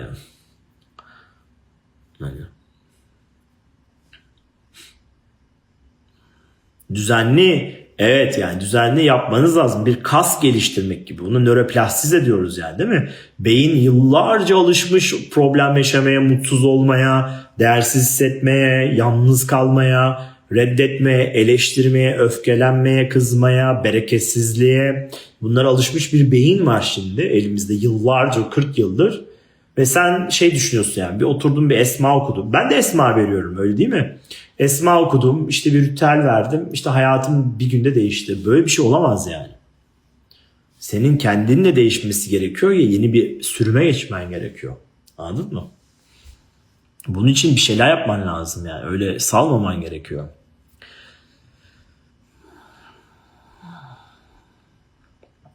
Teraziye ne olacak? Teraziye kıymalı börek yiyecek. Sizden danışmanlık alabilirsem sizi dinlemek istiyorum demiş. Şundan dolayı yani soruları zihnimi tutup yolumuzu doğru ilerlemek. Anlamadım ne dediğini. Sizden danışmanlık alabilirsem ben sadece sizi dinlemek istiyorum. Kimi dinleyeceğim ki zaten? Başkası mı konuşuyor benim yerime? Arkadaşlar biraz yazdığınızı okuyacağım ya ben. Benim anlayabileceğim bir şekilde yazın. Benim IQ'm düşük biraz. Anlamıyorum bazen ne demek istediğinizi. Harika anlatıyorsunuz demiş. Sağ olun. Şubat 3 Kova kadını. Anıl bu yıl neler bekliyor maddi manevi? Hiçbir şey beklemiyor. Aynı tas aynı hamam, devam edeceksin hayatına. Muhita'da neler buldum? Neler? Çocukluğum ile sonrası güzel gidiyor ama düzenli yapıyorum artık. Her gün arada bir de Anka'ya katıldım demiş Sevim. Güzel, sevindim. Devam edin yani. Astroloji eğitim videodan satın alabilir miyiz? Belge gerek yok demiş. Alamıyorsun.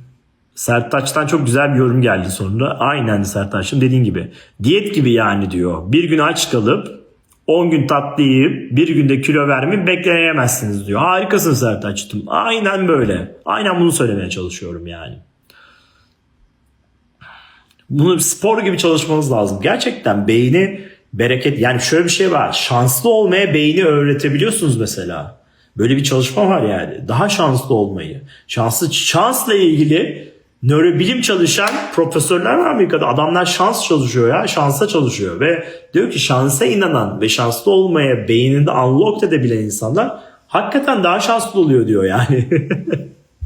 Bunu ben demiyorum bu arada. Bunları ben buldum, gittim laboratuvarda inceledim demiyorum. Ben çıkan araştırmaları okuyarak söylüyorum size.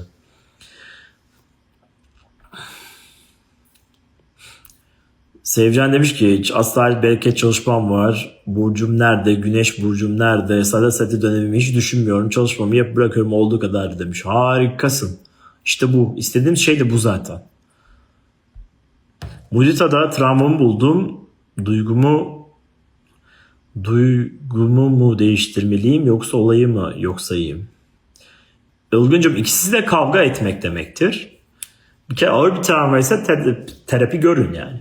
Ama bir travma ile ilgili bakış açınızı nötrleştirmeniz lazım. Anlamanız lazım. Ona okey diyebilmeniz lazım. Okey, bu böyle oldu, bu böyle. Let it go artık. Tamam, bitti gitti demeniz lazım. Çünkü beyni hijack ediyor. Ele geçiriyor. Yani travma geçmişteki patern bir şekilde deneyimlediği şeyleri seçiyor ve tekrar burada davranışsal olarak devam ettiriyor. Oradaki mekanizmayı unlearning, yani öğrenmiş olan o yapıyı bozmanız gerekiyor. Tekrar da öğrenmeyi bırakmanız gerekiyor. Öğrenmiş olduğunuz o bilgiyi bırakmanız gerekiyor. La Fortuna'yı okuyun. İkinci kitabım şu. Birinci kitabım bu. Duyguların enerjisi. Biraz ağır gelir ama şu an anlayabilirsiniz. İkinci kitap daha böyle seversiniz. Ben bir anneyim, çok çaresiz geçinemiyorum. Çocuklara ihtiyacım var, alamıyorum. Allah yardımcınız olsun Mukaddes abla. Biz bunları yani bu sayfada yardımcı olmuyoruz maalesef. Özgürüm. Ben gerekli yerlere fazlasıyla bir şeyleri yapıyorum. Bir de senin nezdinde değil ama ülkede bu konuyu suistimal eden çok insan var. Bu yüzden de hiç yani boşa yazma burada. Hatta çıkartayım yani, kusura bakma yani. Çünkü yani hiç bizlik bir şey değil burası.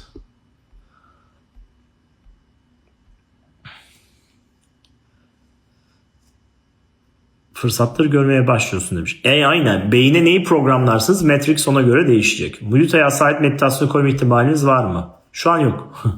Ama Mudita'ya yeni meditasyonlar geliyor. Onları uygulayabiliriz. Şimdi yeni ay geliyor. Yeni ay yeni niyetler demektir, değil mi? Yeni niyetler, yeni dualar, yeni manifestler, yeni enerji. O zaman yeni niyetlere ve yeni enerjiye odaklanmaya çalışın. Şimdiden neler olabileceğine, ne yapabileceğine bakın yani. Anılcan, nörolojik astroloji eğitimi açsan keşke. Ya açtık biz kadersel astroloji. 400 öğrenciyle başladım. 215'e kadar çıkar at gruptan. Ömrümüz gevredi. Ama sonunda 215 öğrenciyle bitiriyoruz yani. Açtık, bitti bile. Bir yıl oldu.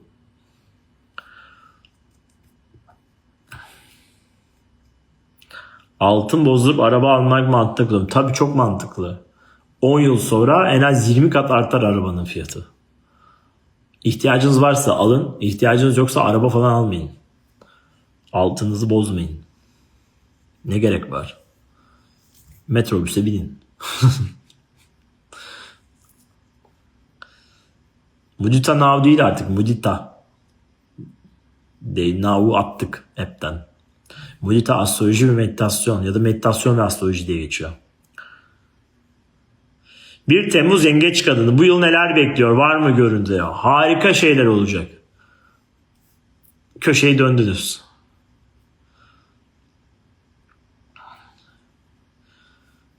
Seninle 1 yıldır beraberim demişler. Evet. Ay Elif geldi, hemen gideyim ben. Astrolog Elif geldi.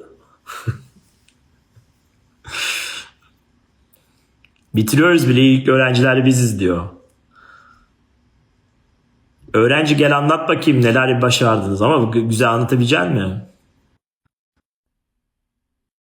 Bak, öğrencimden duyun.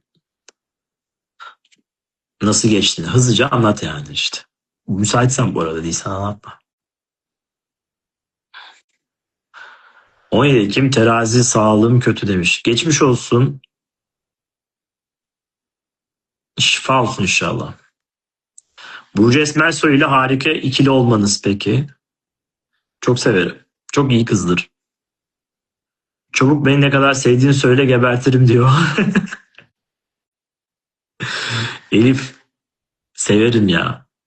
Ne yapalım? 15 Mayıs geliyor Elifciğim. Anacığım, seni ilk tanıdığımda söylediklerini yapıyordum. Aylara göre ya da tutulmalara göre hemen oluyordu. Şimdi söylediklerini yapıyorum demiş. Hiçbir şey olmuyor. Bunun sebebi ne olabilir demiş. Beklenti etkisi olabilir hayatım. Bilmem. Benim her dediğimi yapınca olacak diye bir şey yok. İnançların ne kadar izin veriyor? Matrix'in ne kadar izin veriyor? Önemli olan o. Manifestlemek değil yani konu. Anlamaya çalıştığın şey o. Sistemin içerisinde, yani içinde var olduğunuz kutunun içerisinde karanlık bir yer diyelim, ya da orada zeytin ağacı yetişmiyor, tamam mı, bulunduğunuz bölgede. Siz o kutunun içine zeytin ağacı tıkmaya çalışıyorsunuz devamlı. Sonra diyorsunuz ki niye zeytin ağacı yeşermedi? Ya çünkü o kutuda problem var. Yani senin o kutudan çıkıp gitmen gerekiyor. Bu yüzden sıkıntı o kutunun içerisinde. Yani ben aynı kalayım, aynı düşüneyim, aynı yaşayayım, aynı davranayım, dedikodu yapayım, her gün aynı şeyleri tekrar edeyim. Hayatımdaki insanlar hep aynı olsun, onlara aynı tepkileri vereyim, aynı şeyi yiyeyim, içeyim. Yani aynı düşüneyim ve zeytin ağacım büyüsün ya da benim hayatımda yepyeni şeyler olsun. Böyle bir şey mümkün değil, olmayacak. Bak, hepinize söylüyorum buradan. Olmayacak. İstediğiniz kadar Jüpiter bekleyin, Satürn bekleyin. Hiçbir şey değişmeyecek hayatınızda. Bir yaprak gibi savrulmaya devam edeceksiniz. Çünkü manifest böyle bir şey değil. Hani ben manifest dedim. Gelsin benim kutuma girsin. Senin kutunda eğer zeytin ağacına yer yoksa zeytin ağacın ölür. Sonra ay zeytin ağacım oldu, kutuma geldi, sevinirken ölmesiyle uğraşırsın. Onu anlatmaya çalışıyoruz. Ama anlayana tabii. Manifest olmasaydı ne yaparak dilektiler? Manifestin anlamına hiç baktınız mı? Ne demek? Yani lütfen. Manifest kelimesinin anlamına baktınız mı? Biri kökenine bakıp buraya yazsın. Eğitim veriyoruz gerçekten. Bu ALES sınavına çok kızıyordum ben eskiden. Türkiye'de. Ne diyordum? Üniversite bitirmiş adama niye ALES sınavı yapıyorsunuz? Okuduğunu anlama sınavı. Gerekiyor. 7 Elif.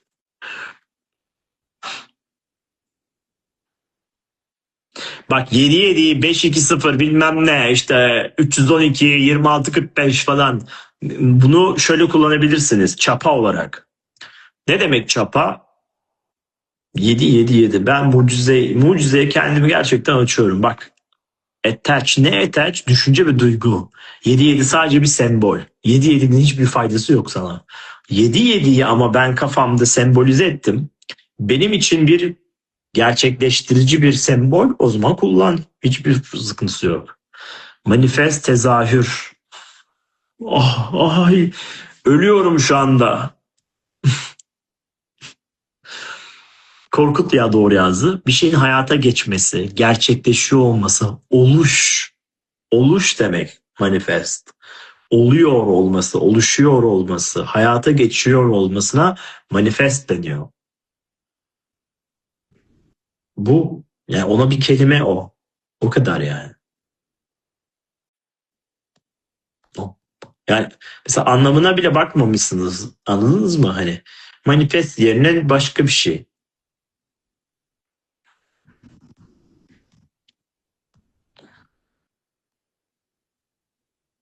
Ama anlamını bilmiyorsun hayatım. Abi bana kızdın da Yanlış anlama hayatım, kızmıyorum. Bir bakmadın mı? Niye bakmadın diyorum ya. Kızar mıyım? Niye kızayım? Allah'ını seversen. İstersen 70 yaşında ol bu arada. 17 yaşındaysan harika. Kızdım şu anda, hemen şey olabilirsin. Sizi çok eskiden tanıyorum. Belki 2015 falan. Mesaj atıyordun, soru soruyor. Siz de canlıya cevap veriyordunuz. Boşanacak mıyım demiştim. Hayır dediniz. O öyle demişimdir. Şimdi ben size to be honest, telefonların hepsine doğru yanıtları veriyordum. Ama mesaj bir uçurdum, 245 mesaj var. 245 mesajı da yanıt vermem gerekiyordu. Bazen öyle şey gelmiş olabilir falan demiş olabilir. Bilmiyorum doğru mu oldu, yanlış mı oldu ama yine de o arada o kadar kaynar yani. Eğer o öyle olduysa. Bugün neden böyle sorular ya demiş Perigül. Perigül'cüm biz kuantumda olduğumuz için sana öyle geliyor. Hocam eğitiminde ezberi bozan anlatılmaz yaşanır bir eğitim oldu. Ayrıca herkesin istisnasız muhakkak bir meditasyonu olmalı demiş. Evet. Bakın sevgili öğrencim söylemiş size. Altın düşer mi? Biraz daha düşebilir. Ama sonra ben bu savaş sonrası borsanın da altının da yükseleceğini düşünüyorum. Jüpiter Haziran ayında Aslan Burcu'na geçiyor. Aslan da shining, böyle parlayan şeyleri anlatır. Büyük ihtimalle mücevheratı bir değer, vergi, bir güç, bir şey bindirim gelecek yani. Gümüş de aynı şekilde. Yarın gökyüzü dilek dilemek için nasıl bir gün? Senin kalbin temizdir hayatım, 17 yaşındasın. Sen bugünden dile. Yarını bekleme. Bugünlerde insanın zeka seviyesiyle imtihan oluyoruz demiş. Evet. Doğru. Çünkü çok robotlaşmış bir zeka var şu anda. Yani bir neden sonuç ilişkisi yok. Yapacak bir şey yok. Hocam yatırım tavsiyesi değildir diye ekleyin de ne olur ne olmaz. Ekledim ben, merak etme. Defalarca söyledim. Yatırım tavsiyesi değil. Mesaj olarak da geçin. Anıl Bey, olumsuz düşündüğüm her şey olumlu düşündüğüm her şeyden daha çabuk oluyor ve bunu dönüştüremiyorum. Şimdi Adile'cim aslında bunu anlattım ben. Nocebo etki ve placebo etki ile ilgili çalışma var. Nocebo negatif beklentinin beklediğim yönde gerçekleşmesi, negatif yönde. Placebo da bir şeyin pozitif yönde inandığım için pozitif olarak gerçekleşmesi. Nocebo placebo'dan her zaman daha kuvvetli çıkıyor. Anladık mı? Bu yüzden de içerideki korku, kötü, öğrenilmiş çaresizlik, koşullanmış olan zihin, negatif beklentiler placebo'ya göre, yani olumlu beklentilere göre daha fazla manifestliyor, tezahür ediyor hayatımızda. Çünkü beyin daha çok kendini koruma içgüdüsünde bulunduğu için, tehlikeleri görüp tehlikelerden kendini korumaya çalıştığı için genelde negatifle ilgili şeyleri, dataları daha uzun süre hayatında tutuyor. Bu yüzden de enerjinizi değiştirip nocebo etkileri azaltmaya, budamaya başlarsanız ve üzerine placebo etkileri, yani olumlu yöndeki beklentilerinizi ve umudunuzu, yüksek enerjinizi istediğiniz yöne çekerseniz, bu durumda şu demek oluyor. Bereketle ilgili veya hayatla ilgili kötü inançlarımı ve sınırlayan inançlarımı budamaya başlarsam, altın makasla şeftali ağacı makası, meyve bıçağıyla Mikail gel ve bu da, böyle bir şey vardı bu ara, bir ara değil mi? Bu da benim falan olabilir. Budattın. Güzel. Bir yönden de placebo etki olan, yani ne istiyorum ben? Bereket istiyorum, şans istiyorum, büyümek istiyorum, güç istiyorum, enerji istiyorum, pozitif düşünmek istiyorum, hayatımda iyi şeyleri başarmak istiyorum, evlenmek istiyorum, bereketli olmak istiyorum. Bu yöndeki inançlarımı devam beslemem gerekiyor. O zaman mesela Matrix inançlar meditasyonu var, Mudita uygulamasını giriyorsun. Eski inançların ne diyorum? Nocebo'ların ne? Tek tek yazdın.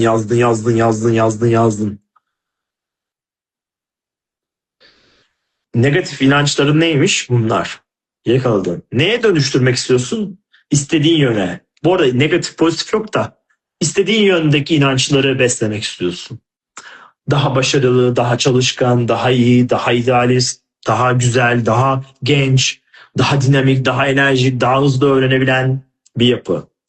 O zaman buradaki negatif kaynağımı, inançlarımı görüyorum, anlıyorum, önce bir dikkatimi veriyorum ona.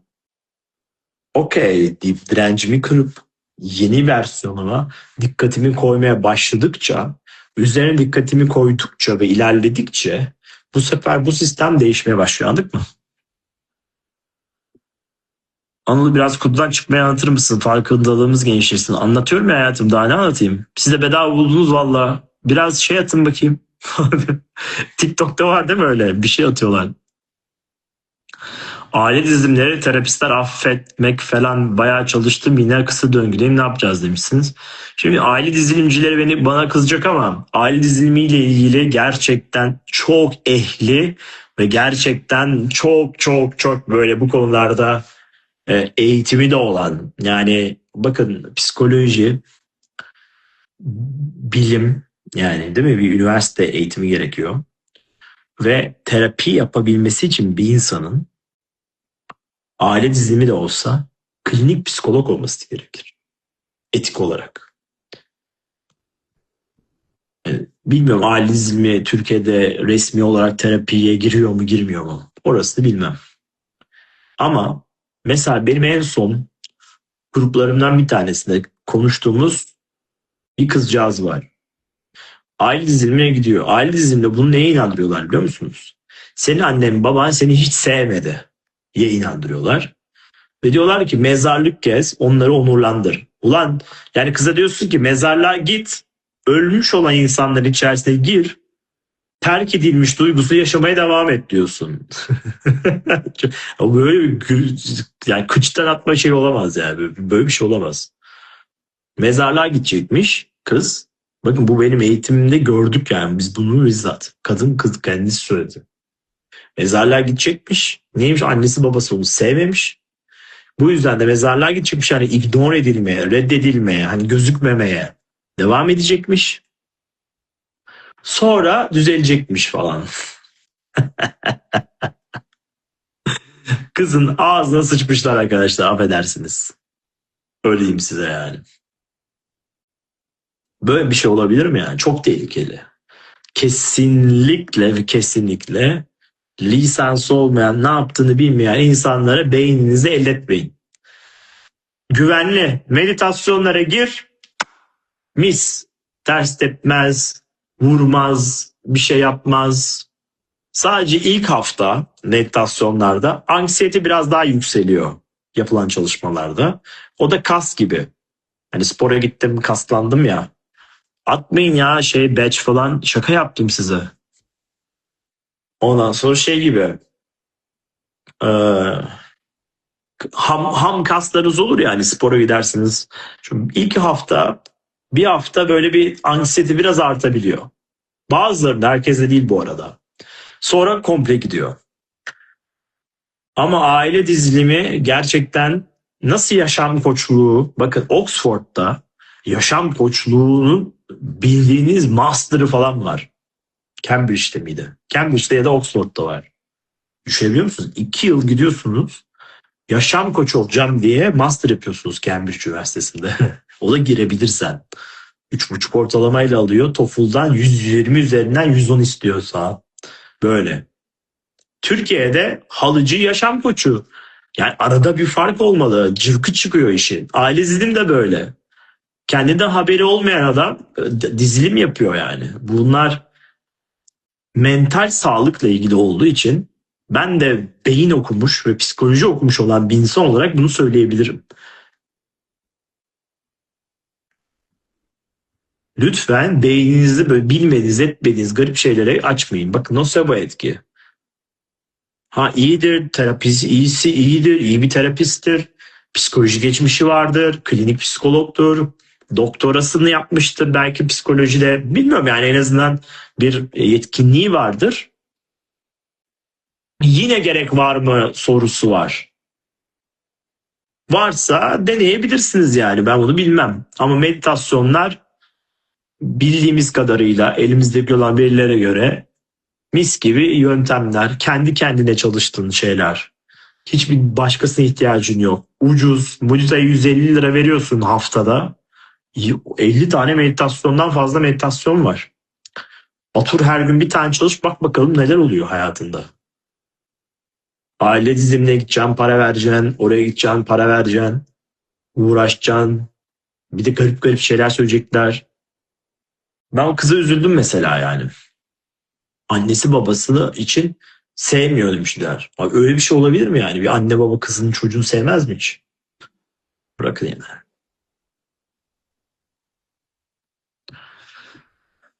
Bir de bir ufak bir şey vereyim. Sonra kapatalım artık.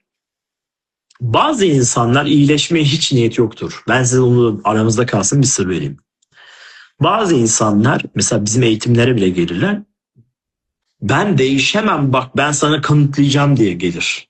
Bak böyle ruh hastalığı vardır. Gerçekten. Halbuki kendisi gelir, ben değişim için geldim ama der. Kendi öyle der. Ama aşağıda ben değişemeyeceğimi kanıtlıyorum der. Ve değişmemek için her şeyi yapar. Gerçekten inanın bana yani. Bazı insanlar da değişmek ister. Her şeyi değiştirir.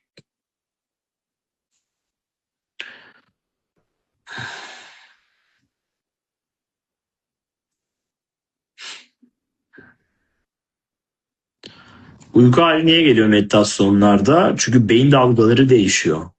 Beta'dan alfa, teta. Bakır piramit hakkında ne düşünüyorsunuz? İşe yararsa kendim kullanırım arkadaşlar.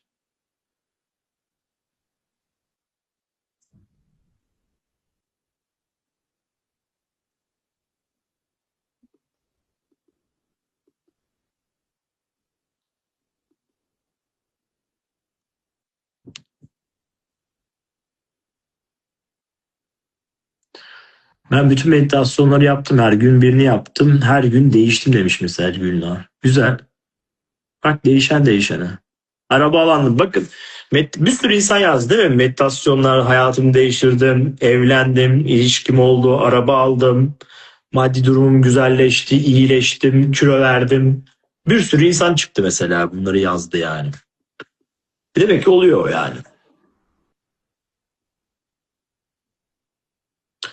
Yıllardır takip edip bir sürü meditasyonda deneyen şimdi sizinle anı kapışın Mudita bilgilerinizle varlığınız yaşamınız kaplı her yerde teşekkürler. Öğrenciniz olmaktan gurur duyuyorum demiş. Thank you, thank you, thank you. Araç kullanırken ki meditasyon mu faydalı olur mu? İki farklı hepsi. Yani unconscious onlar gelecek mesela. Şimdi onların üzerine çalışıyorum. Bilinç dışı meditasyonlar gelecek. Sen mesela araba kullanacaksın ama kullanırken beni dinliyor olacaksın. Ama oradan sana bilinç dışı mesaj vereceğiz. Yani o işte atıyorum bereketle ilgili, ilişkilerinle ilgili. Onu şey olarak da araba kullanırken, temizlik yaparken de aktif meditasyon deniyor buna. O aktif meditasyonla ama aktif meditasyonlar beynin farklı bir bölgesini etkiliyor. Bizim gözümüzü kapatıp kulaklığı taktığımız, karanlıkta oturduğumuz ya da böyle loş bir ortamda, rahat bir yerde dik oturduğumuz meditasyonlar farklı bir şey yaratıyor. Yani hepsinin farklı bir etkileşim var.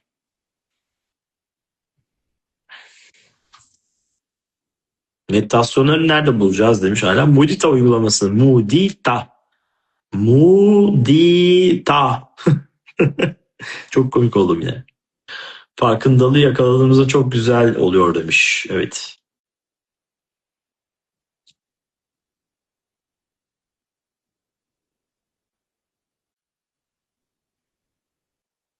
Insomnia için. Valla insomnia ile ilgili birkaç veri paylaştım geçen. Insomnia değildi galiba ama. Uyku ilaçları kullanıyordu uzun süre kişi. Bize şu Apple Watch'tan çıkan uyku şeylerini attı, verilerini attı. Mesela hatırladığım kadarıyla yanlış yönlendiriyor muyum? Mesela kadın meditasyonları yapmadan önce devam ilaç kullanıyor. Ağır ilaç, uyku ilaçları kullanıyor ve gece atıyorum 8 saatlik uyku içerisinde 4 saat uyanık kalıyor. Ve REM uykusu ve deep sleep yok. Ya da çok az var. 90 dakika mı vardı? Bir saat mi var? Öyle bir şey var. Çok bir ay oldu belki. Paylaştım ben bunu. Chat var ya bizim La Fortuna diye kanal var. Orada yukarı kaydırırsanız görürsünüz. Kadın diyor ki biri buna bir anlatıyor. Meditasyonları yapmaya başlıyor. 7. gününde bize şeyi atıyor. İlaçsız. 3 yıl boyunca böyleymiş yani 3 yıldır 4 yıldır böyleymiş. İlaçsız diyor. Bıraktım diyor kendi kendime. Kendi kendinize ilaç bırakmanız doğru değil. Herkes kendi bilir. Doktorunuza, hekiminize soracaksınız. Ben hekim zaten değilim. Denemek için dedi. Ben bir hafta bıraktım ilaçları. Ve her gün meditasyonları yapmaya devam ettim diyor. 7. gün sonunda uyanıklık hali 4 saatten 1 saate mi düşmüştü? Vallahi yanlış söylemeyeyim. 2 saate mi düştü? Ve derin uyku atıyorum 60 dakikadan 120 dakikaya çıktı. İşte bir şey deep sleep'i bir şeyden bir şey çıktı. Yani iyileşmiş uyku döngüsü. Bu iyi bir veri yani. Yani bir kişi benim danışanlarımdan bir kişi bu.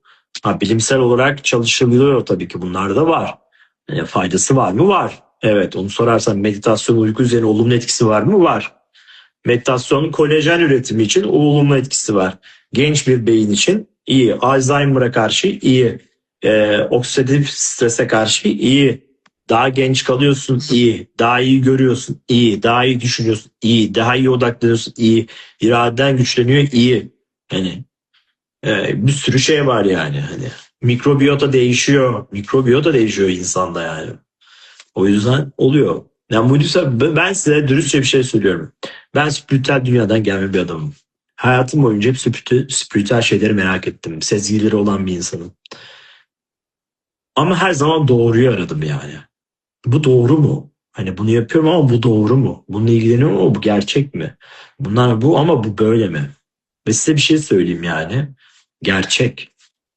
Meditasyonlar hakikaten bomba yani. Bilimsel yani. Ben meditasyon bilimsel.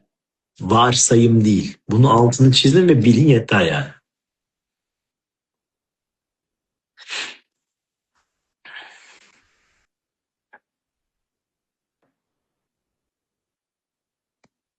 Başta zorlanabilirsiniz evet. Sonradan zaten şeyler değişecek yani.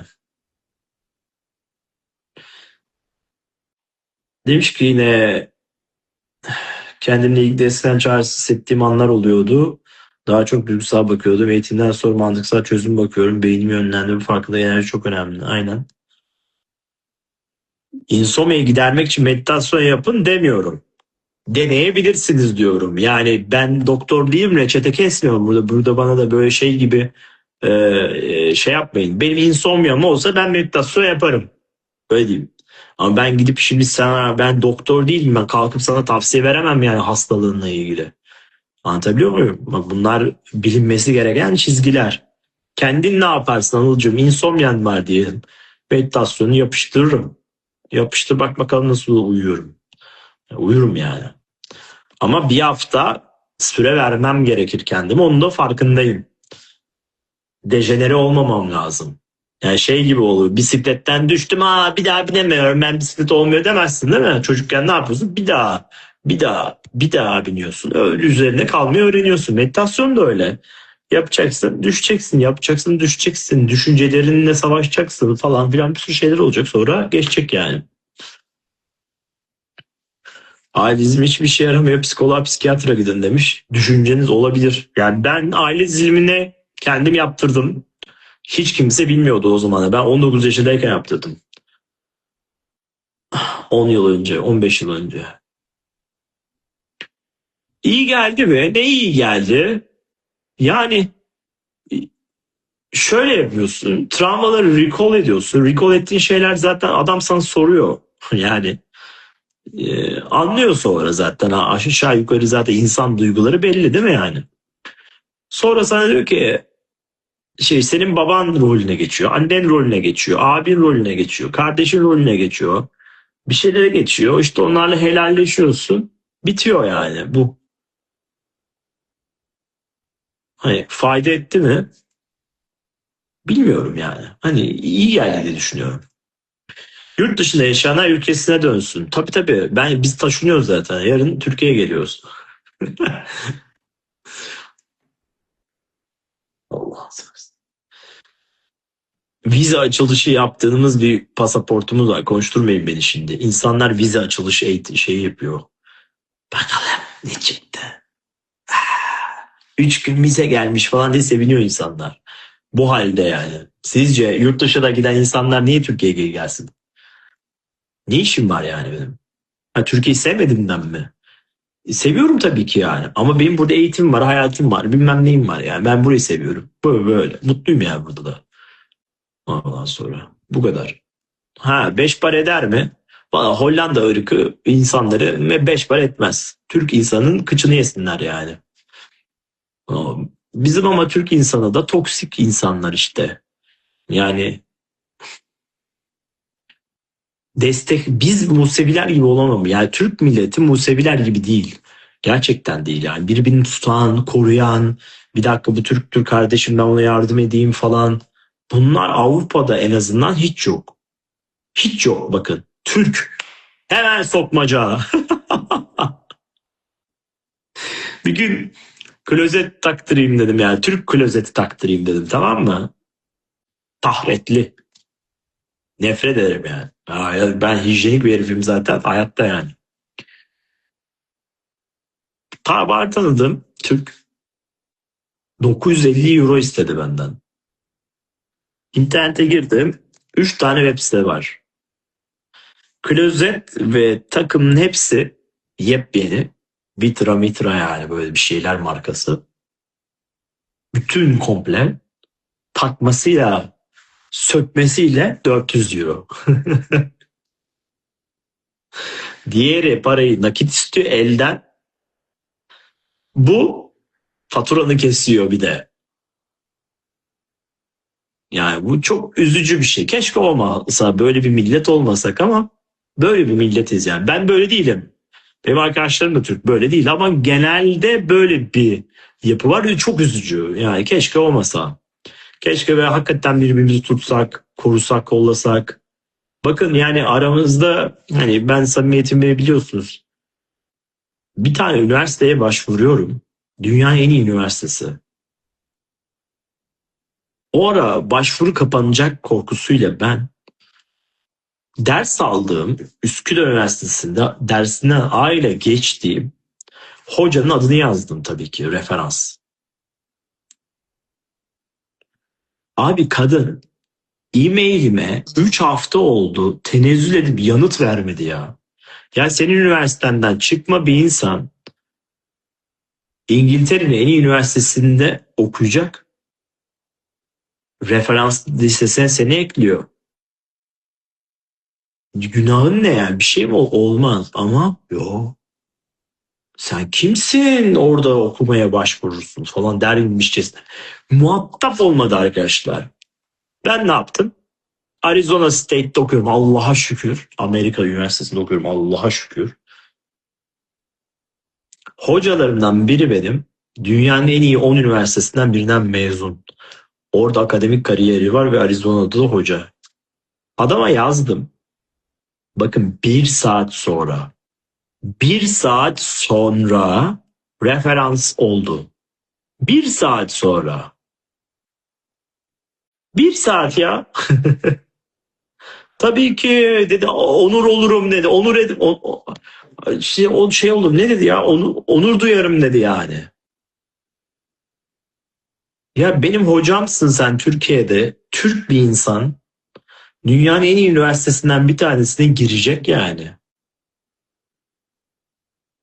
3,5 ortalama istiyorlar. 3,75 ortalamayla gidiyorum. TOEFL 110 istiyorlar. 115 ile gidiyorum. Yani bütün şeylerimi veriyorum. Gireceğim zaten yani. Ya ver ya da yanıt ver, değil mi? Yok abi, vermediler yanıt. Bununla ilgili bir video çekeceğim ben zaten. Bu çok kötü bir şey işte. Ben olsam mesela, benim öğrencim gitse mesela Sultan Tarlacı Hoca.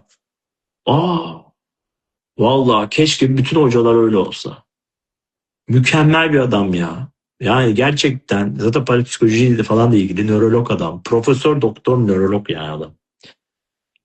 O da hocamdı benim. Hocam dedim bu tabii ki dedi ya çat diye yazdı. Tabii ki dedi yani. Hemen dedi. Hiç yazarım yazmam falan yok. Yine Türk Harvard'da olan biri var. Arkadaşımın çok yakın arkadaşı. Yazsa referansmanı çok faydalı olacak.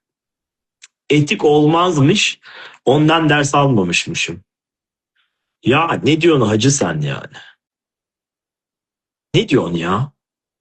Sen de geçtin bunlardan. Bir tane Türk başvuruyor yani zaten referans öyle bir referans illa ondan eğitim almış olman gerekmiyor ki yani. Böyle iğrenç yani işte böyleler yani maalesef. Gerçekten hazımsızlıklar bizim o Türk milletinin şeyi var. Avrupa çok mu iyi? Özgürlük açısından yaşıyor. İyi. Ama mesela Fransa ben size bir şey söyleyeyim dostane ve bunu kapatalım artık.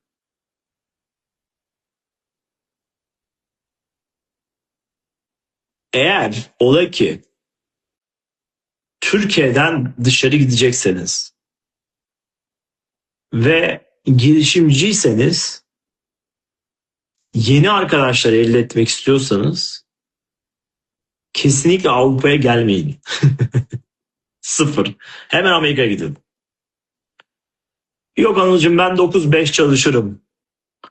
Arada da kaçar işsizlik maaşı alırım. İşte yatarım ense bir şey yapmam. Yuvarlanır giderim diyorsan Avrupa. Bakın ben size söyleyeyim. Avrupa'da yalnız kalırsın ama. 5 tane arkadaşın belki olur iş yerinden belki olur o kadar. Size bunu söyleyeyim. Ama ben ticaret yapacağım, kendimi geliştireceğim, hayallerim var, sosyalleşeceğim, dışarı dönük olacağım, işler becereceğim. Sakın gelme Avrupa'ya. Bir dakika durma. Gelme ya, sakın gelme yani. Burası Avrupa adamı ruhunu emer. Sen niye zannediyorsunuz siz Avrupa'da insanda intihar vakası en yüksek Kuzey Avrupa biliyor musunuz? En büyük intihar vakaları Kuzey Avrupa'da. Çünkü çok individualist bunlar, bireysel. Mesela kendi çocuğu kaza geçiriyor. It's not my problem diyor böyle. Ağzının ortasına vur yavşağın. Ne demek it's not my problem? Çocuğun lan senin o yani. Böyle ya da annelerini şeylere atıyorlar hemen. Elden ayaktan kesilsine hemen bakım evine atarlar. Ölür. Benim yardımcım buradaki şeyde çalışıyor. Bu hasta insanlarda yanında çalışıyor işte yaşlıların yanında. Öyle hikayeler anlatıyor ki bana yani. Çocuğunu diyor arıyoruz diyor. Annen hani ölmek üzere diyoruz. Gebersin diyor kapatıyor diyor yani. Yani çok kötü yani rezalet. Yani şöyle düşünün. Babanız çok zengin. Ve 100 bin euroya ihtiyacınız var. Babanız ama çok zengin. Gidiyorsunuz babanızdan para istiyorsunuz. Banka faizleri %4. %4. Babanız size geliyor diyor ki ben bu parayı sana vermek zorunda değilim. Ama bir de hareketler böyle. Yani döversiniz yani. Gerçekten. Yani ben çok rahatsız oluyorum bu tarz insanlardan. Bilmiyorum yani. Bunlar medeniyet falan değil bence yani. Ben sana diyor bu parayı veririm ama diyor %8 faizle veririm diyor. Ulan banka %4'le veriyor faiz diyor. Ne biçim babasın yani sen? Böyle insanlar arkadaşlar çok enteresan yani.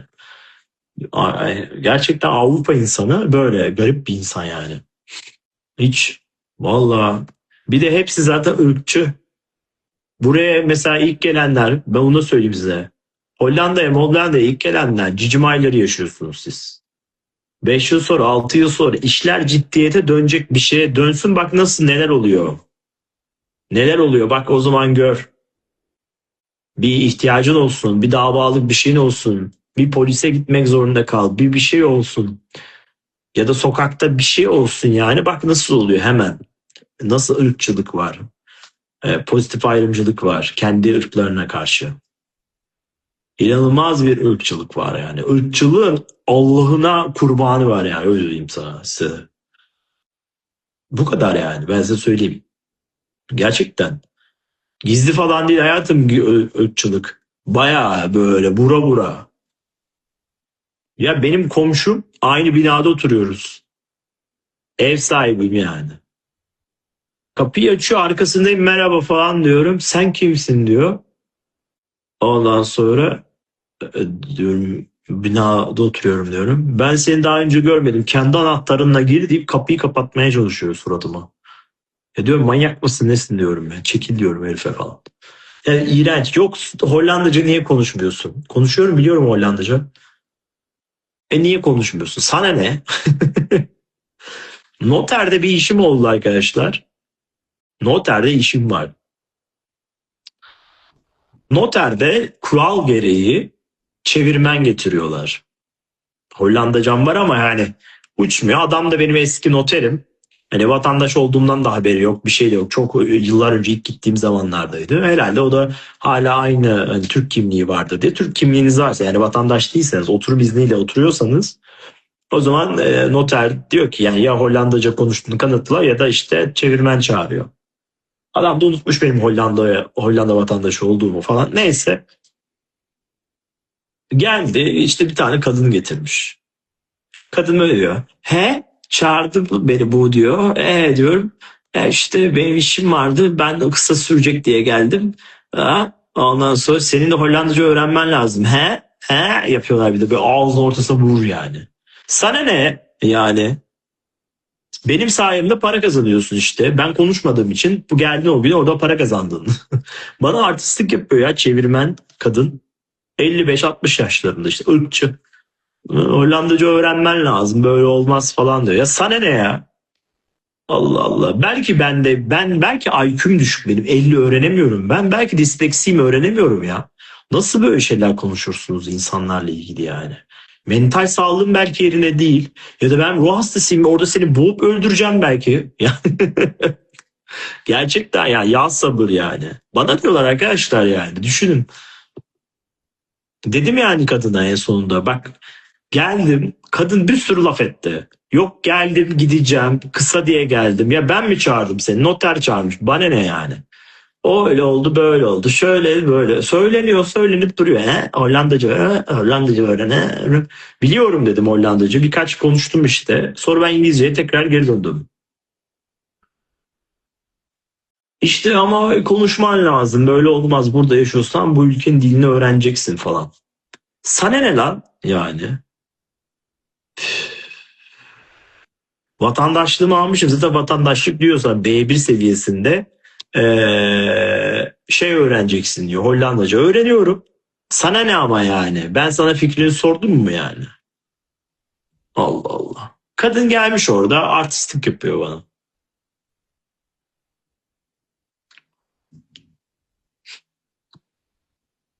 Çok garip yani Avrupa. Ben size söyleyeyim yani. Yani kesinlikle, eğer hani şeyiniz varsa 9-5 çalışacağım ben. İnsan hakları falan çok iyi çalışır. Yani orada ırkçılık sökmez. Discrimination ofisleri de var, şeyleri de var.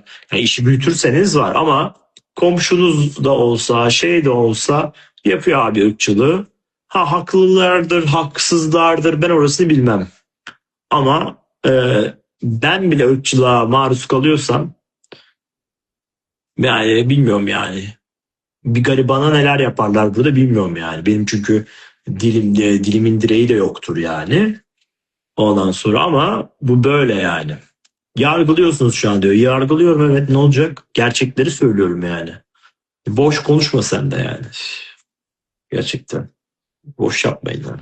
Gerçekleri söylüyorum. Yalan değil. Buraya gelip böyle ondan sonra Hollanda falan diye ağzınızı ayırmayın yani. Güzel. Kesinlikle ayrı. Irkçılığı göreceksiniz ama bil, kabul et. 9-5 çalışırsan mükemmel. Hemen İsviçre'ye git. Hollanda'ya gel. Almanya'ya gel. Norveç'e git. Bunların hepsinde ırkçılık göreceksin. Kesinlikle göreceksin. Ama maaşını alırsın. Biter gider. Ceyhun ne? Ne yapıyorsun Ceyhun? Ben mi? Bak Satürn Koç burcuna da geldi. Baba da oldun.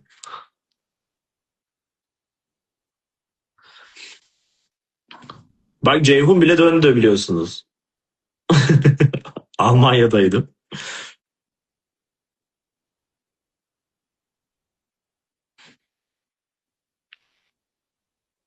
Sağlık konusunda kesinlikle önemli. Bak çok komik bir anımı anlatayım size. Geçen yürüyorum. Geçen dediğim işte bir ay önce falan. Bir ay önce falan yürüyorum arkadaşlar. Nefesim gitti böyle bir. Oldum. Benim doktorum da o caddede. Dedim ki o gel gidelim bir doktora bir baksın bir şey oldu herhalde dedim yani. Bir garip. Gittim şöyle dedi. Kapatmaya 10 dakika var. Biz şu an kapatıyoruz ama dedi. Gördüğüm kadarıyla bir şeyiniz yok. Yarın gelin olur mu? Kötüleşirseniz ambulans arayın. Kötüleştiğinizi söyleyin. Dedi. Böyle aynen bu. Yani doktor orada bir dakika bir kalbini dinleyeyim. Kalp krizimi geçiriyorsun. Bir nefesin niye gider bir insan 2 saniye bir şey mi oldu? Yani bir dakika bir dur bakalım tansiyonun mu yükseldi şekerin mi düştü böyle bir şey yok. Yarın gel kötüleşirsen ambulansı ara. Tamam öyle. Bana iyi görünüyorsun diyor. Bak yemin ediyorum böyle yemin ediyorum abartmıyorum ya gerçekten böyle ya. Böyleler çok falan. Aa, öldün mü? Geber falan. Böyle yani gerçekten böyle. Bazı şeyler doğru bu arada. Türkiye'deki gibi dakikada bir serum vermiyorlar en azından. Biz de Türkiye'de serumlara çok alıştık. O da hiç doğru bir şey değil. Ama komik yani farklı işte. Size sadece deneyimlerimden 10 yıldır buradayım, vatandaşıyım. Avrupa'da sakın da gidip İspanya'ya para kazanmak için yerleşmeyin. Para kazanmak istiyorsanız gideceğiniz yer İsviçre, Almanya, Norveç, İsveç işte, Amsterdam, Hollanda, Rotterdam. Bu kadar. Başka gideceğiniz Avrupa'da bir yer yok. Belki Paris, belki o kadar. Bunlara gideceksin. Buradan işsizlik maaşı al. 9-5 bir yıl çalış. Psikolojin bozuldu de 3 ay kaç. Eyvallah. Vergi ödemezsin, şey ödemezsin. Ama sağlık yok ona göre gel. Parasetamol, ağrı kesici. O kadar. Ya da kendin tıp oku, kendine doktorluk yap. O kadar. Yoksa burada parasetamol. Mesela ölüyorsun burada mesela. Come on diyor. Abi parasetamol al git diyor mesela. Bu kadar. Yemin ediyorum abartıyorsam beni burada şey etsinler yani. Yemin ediyorum böyle.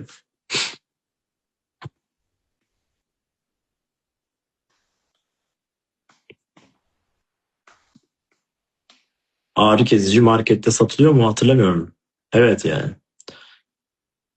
Öyle. Ama ben girişimci olacağım, dünyayı ele geçireceğim, güzel şeyler düşünüyorum, insanlar arkadaşlarım olacak, gruplar olacak, insanlarla sosyalleşeceğim. Amerika'ya hemen hiç durmayın. Hiç durmayın yani. Ha Amerika'da ne olur bilmem yani. Yan komşu sizi pompalıyla öldürebilir. Bak Amerika'nın da öyle bir sıkıntısı var. Downtown'da kalıyorum ben. Benim kaldığım Los Angeles'ta downtown da çok tehlikeli bir yer. Ben de yürek yedim gittim orada da kaldım. Los Angeles downtown'da kalıyorum. Yani bir anlatsam benim bir kitap yazmam lazım. Çok komik yani. Downtown'da kalıyorum bir gün. Karşımdaki restoranda gündüz yemek yemişler. Kadın da demiş ki bu hesap çok pahalı. Bunu düzeltin demiş. Orası demiş ki ne diyorsun lan demiş. Kadın çıkarmış tabancayı mı pompalıyı mı ne herkesi vurmaya başlamış. Evet, olay bu. Yani 200 dolar için kadın adam öldürdü yani vurdu. Polisler falan bastı. Bir sürü bir şeyler oldu yani. Hani gerçekten çok garip yani bir yer. Amerika gerçekten manyak dolu yani ortalık. Onu söyleyeyim size. Ya da mesela New York'a falan giderseniz bir gün lütfen ama lütfen sakın ha metroya falan dikkatli olun. Ee, Yaklaşmayın, ittiriyorlar insanları. Kaç kişi ittirildi, öldürüldü falan. Böyle metrodasın, mesela müzik dinliyorsun. Arkada işte Demet Akalın çalıyor. Pırlantayı aldım, işte bir şeyler yaptım. 3-5 tur atarız bebekte. Oh, New York'tayım falan diyorsun. Aa, ölmüşsün. Herifin biri ittirmiş seni, raylardasın. Böyle Amerika. Yemin ediyorum bak, sıfır abartı. Sıfır. Bakın vakalara böyle. Manyak dolu ortalık. Ruh hastası doluk yani. GTA gibi. GTA var ya, GTA oyunu. Gerçek o. Simülasyon falan değil. Bilgisayar oyunu falan değil o. Gerçek. GTA'daki gibi her şey. Manyak o ortalık. Ama çok fırsat var. Yani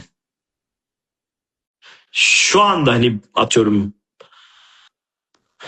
Avrupa'da düzenimiz var yeğenim, o yüzden gelemiyoruz.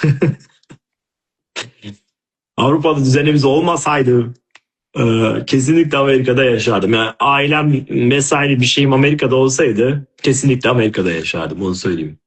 Ama dostların İstanbul'da, Hollanda'da, İngiltere'de, İspanya'da, Almanya'da, bu alanda benim bir sürü arkadaşım var. Bir iki saat, 3 saat gidiyorsun, geliyorsun. Avrupa'dan Türkiye'ye ya da işte oradan oraya ya da Londra'ya 4 saatte. Şimdi üniversite okuyacağım İngiltere'de. Ee, Adını söylemeyeceğim daha, okulu. Video çekeceğim, ondan sonra öğrenirsiniz. Ama çok iyi bir üniversite. Çok iyi bir üniversitede okuyacağım orada, Londra'da. Amerika'da git gel falan olmaz yani falan. O yüzden Avrupa şu an benim için daha sıcak gibi duruyor. Ama Amerika'ya kesin giderdim yani. Çocuklarımız yurt dışı istiyor okullar için, o halde ülkemizin güvenliği daha mı iyi? Kesinlikle. Bakın ben size bir şey söyleyeyim mi? Affedersiniz, yine Avrupalılara laf edeceğim.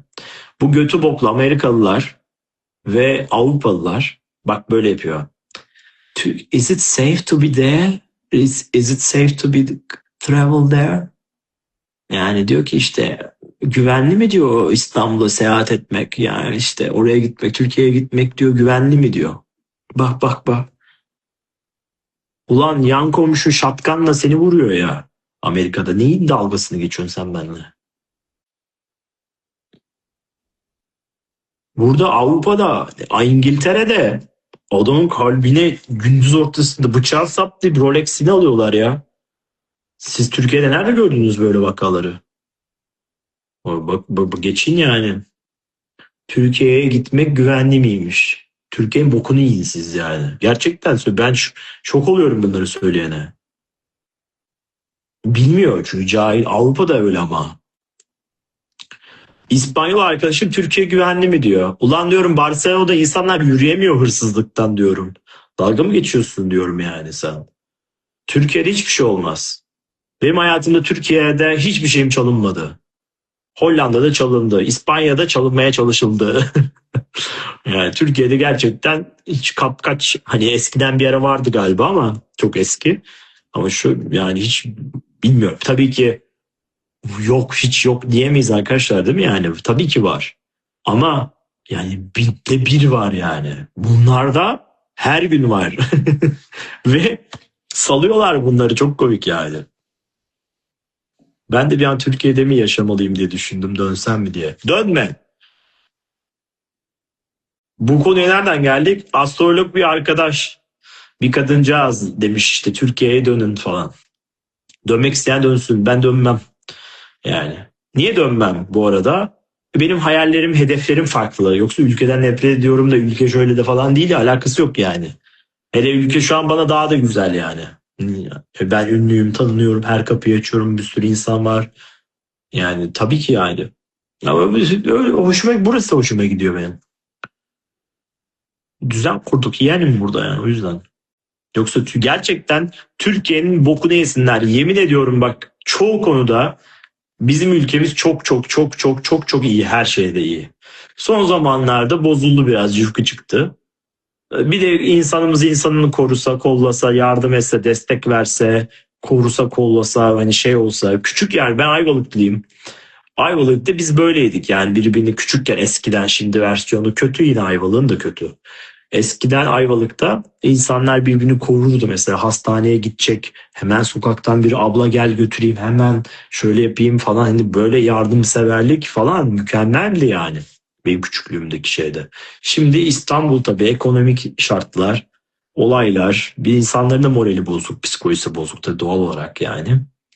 Tabii ki insanlar da burasına geliyor. Burasına geldiği zaman da sokaktaki bir adama patlıyor yani doğal olarak. Yani yoksa gerçekten bizim insanımız gibi pratik, bizim insanımız gibi yemek kültürü olan, hoşgörü tartışılır ama e, ırkçılık diye bir şey bizim milletimizde yok yani mesela. Çok enteresan. Bizim zenginlerimiz kötü. Çok şımarık oluyor Türk zenginliği şımarıklığı. Ben buyum diye yürüyorlar böyle. Hep böyle falan diye. O biraz kötü. O da bir yozlaşmışlığın şeyi işte, yani sonradan hani kabul görmenin getirdiği bir şey belki de. Bilmiyorum ki. Ama bize mi bana mı düştü arkadaşlar? Boş verin ya. Ben de muhabbet ediyorum. Siz de 600 kişi burada oturmuşsunuz. Ben de bunları dinliyorsunuz.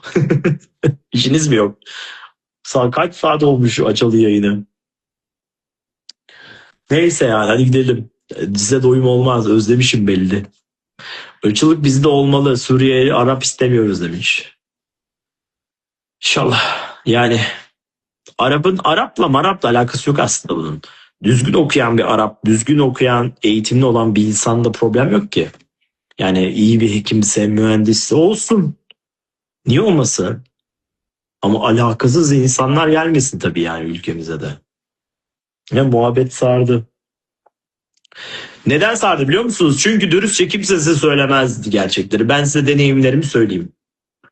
Ondan sonra kesinlikle söylediğim hayaller, çocuk yetiştirecekseniz Hollanda mükemmel, müthiş, cennet yani çocuğunuz için. Küçük çocuğunuz varsa hemen gelin, yarın gelin yani.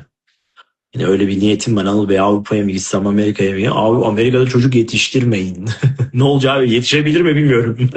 Hani ne bileyim, komşunun çocuğu baltayla saldırabilir. İşte oyun oynuyorken barettasını çıkartıp kafasından vurabilir. Amerika oraya yani. Gerçekten böyle yani, çok fantastik bir yer Amerika yani. Yani ben çocuğumu mesela Amerika'ya götürmekten korkarım yani. Yani şey için, hani orada yaşayacağım ve büyüyeceğim. Yani ne kadar elit yaşarsan yaşa abi, manyak. Birazcık kanlarında o manyaklığı var yani. Ama Amerikalılar mesela yine yardımsever. Bakın bu da çok enteresan. Yani şey olarak çok şey var. Ee, ne derler adına? Amerika'da da çok destekleyici insanlar. Bakmayın yani, gerçekten destekliyorlar. Yardımcı oluyorlar, şey yapıyorlar. Böyle bir şey de var yani. Burada da düşsen suratına bakmaz. Bireyselcilik var. Hani nerede olduğunuza da bağlı. Amerika çok büyük ya. Hiç gördünüz mü Amerika'yı? Ben sonra anladım, biliyor musunuz? Benim coğrafyam iyidir bir de. Yani seyahat edince anlıyorsun. New York'tan Los Angeles'a 6,5 saat sürüyor arkadaşlar. Yani ben 6 saat Hindistan'a gittim İstanbul'dan. Yani İstanbul'dan 6 saat uçtum. Asya'ya gittim, Hindistan'a. Delhi'ye indim 6 saatte. Sen aynı kıtada New York'tan Los Angeles'a 6 saat, 6,5 saat uçuyorsun. Amsterdam, Amerika, New York arası 8 saat, öyle düşün. Yani başka, yani Amerika çok büyük yani. Bu kadar büyük olduğunu hani düşünmüyordum yani, öyle diyeyim. Hani büyük diyordum da hani. Ve çok farklı. Mesela Los Angeles bambaşka. New York bambaşka. Miami bambaşka. Hepsi insanı, kültürü, yapısı. Mesela Los Angeles'ta insanlar Allah pamuk gibi.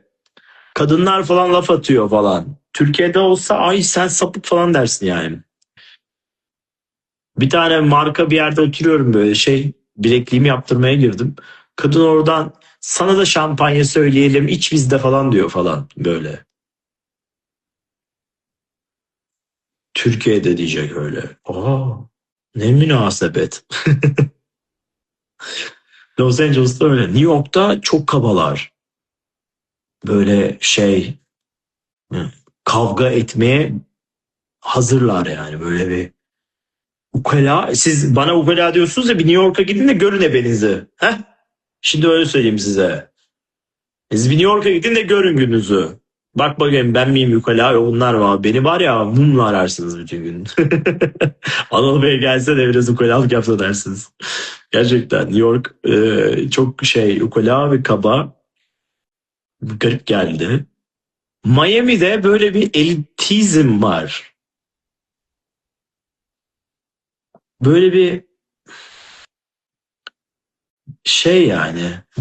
Hani siz kimsiniz ama falan. Böyle bir havalar var Miami'de.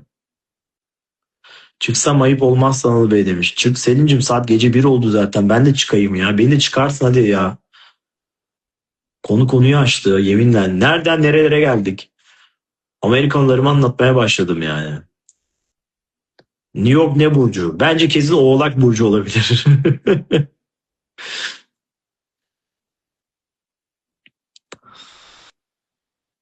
Yeni yaşınız güzel olsun. Daha 15 Mayıs'a var Fatmacığım. Aldın mı hediye? Doğum gününüz kişiden kutlu olsun. Aa aşk olsun. R2 hakkında ne düşünüyorsunuz? R5'i çıktı hayatım onun. Rengin 87 kere söyledim. Gerek yok dedim. Ödevlerini güzel yap. Nocebo etkilerine dikkat et dedik. Anka push açılırsa onlara gir.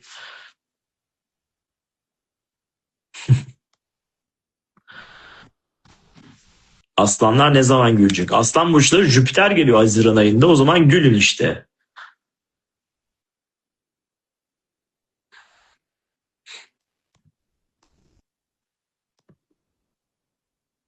Öpüyorum hadi ya. Gideyim vallahi ne olur salın beni de. Muah. Öpüyorum sizleri. Kendinize iyi bakın. İyi ki varsınız. Yorumlara lütfen yazın. Düşüncelerinizi, şeylerinizi. Mudite'yi kullanın. Neden kullanın? Meditasyon yapın abi. Meditasyon. Bakın 3 yıl sonra dersiniz ki oho biz çoktan yapıyorduk bunları siz geliyorken biz gidiyorduk diyeceksiniz insanlara. O yüzden ben size söyleyeyim. Öpüyorum sizleri. Kendinize çok çok iyi bakın.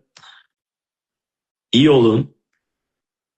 Amerika'da insanlar bu tarz işlerle ilgileniyor mu? Allah Sevilay. Adım başı medyum ve astrolog dükkanı var. Bak adım yemin ediyorum sana. Malibu'ya gidiyorum. Psychic. 3 tane böyle yan yana eczane gibi. Dönerci gibi açarlar ya yan yana. Öyle. Los Angeles'ta oturuyoruz. Soho House'dayım. West Hollywood'da. Bir tane adam geldi yanıma. Adam aktörmüş. Ne bileyim ben. Adam dedi ki ben dedi sizi app'te gördüm dedi. Astrologmuşsunuz dedi. Seans alabilir miyim dedi. Böyle ben de eee aa thank you falan dedim. Yolladım adamı. Ne diyor bu falan diye. Sonra baktım herife kimmiş diye. Bu 80-90 90 yapımlı 90-90-95 yapımlı filmlerin jönlerinden bir herif.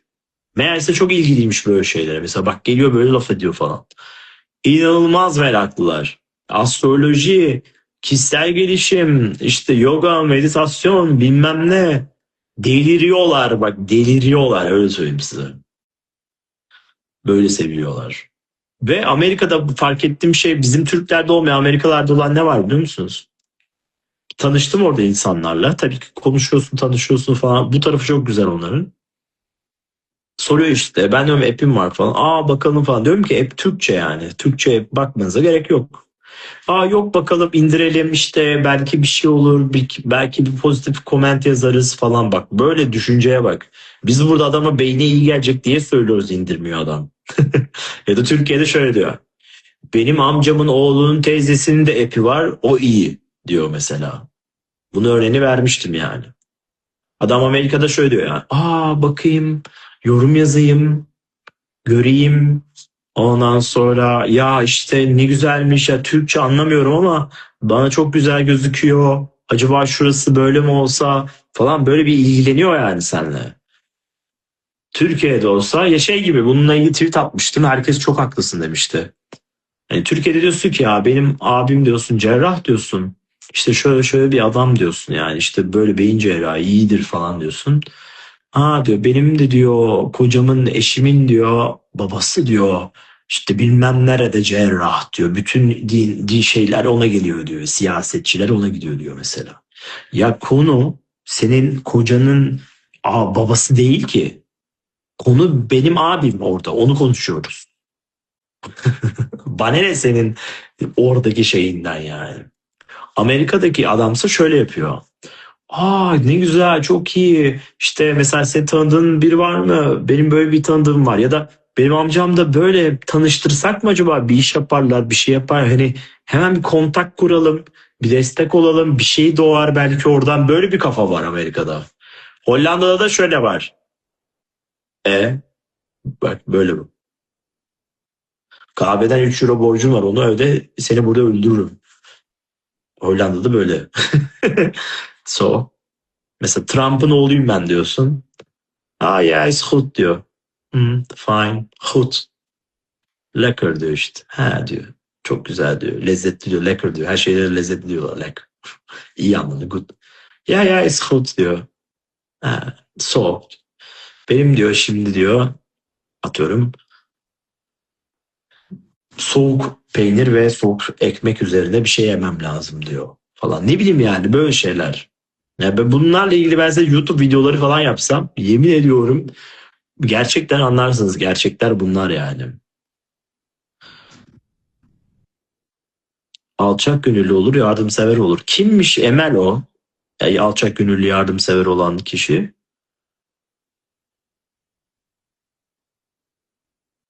Emel o büyük bir Avrupa pozitivizmcisi.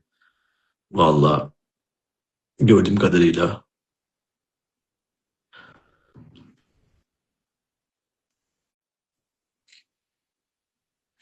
Öyle yani, çok enteresan. Neyse, kaydı koyuyorum. Ondan sonra ee, şey yaparsınız. İzlersiniz kayıttan. Çok da uzun oldu. Bunu kaydı koymaya da bilir ha. Astrolojide yükselen burcunuz daha önemli.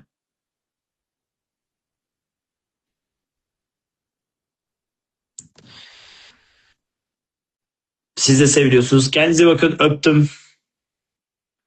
Gidiyorum.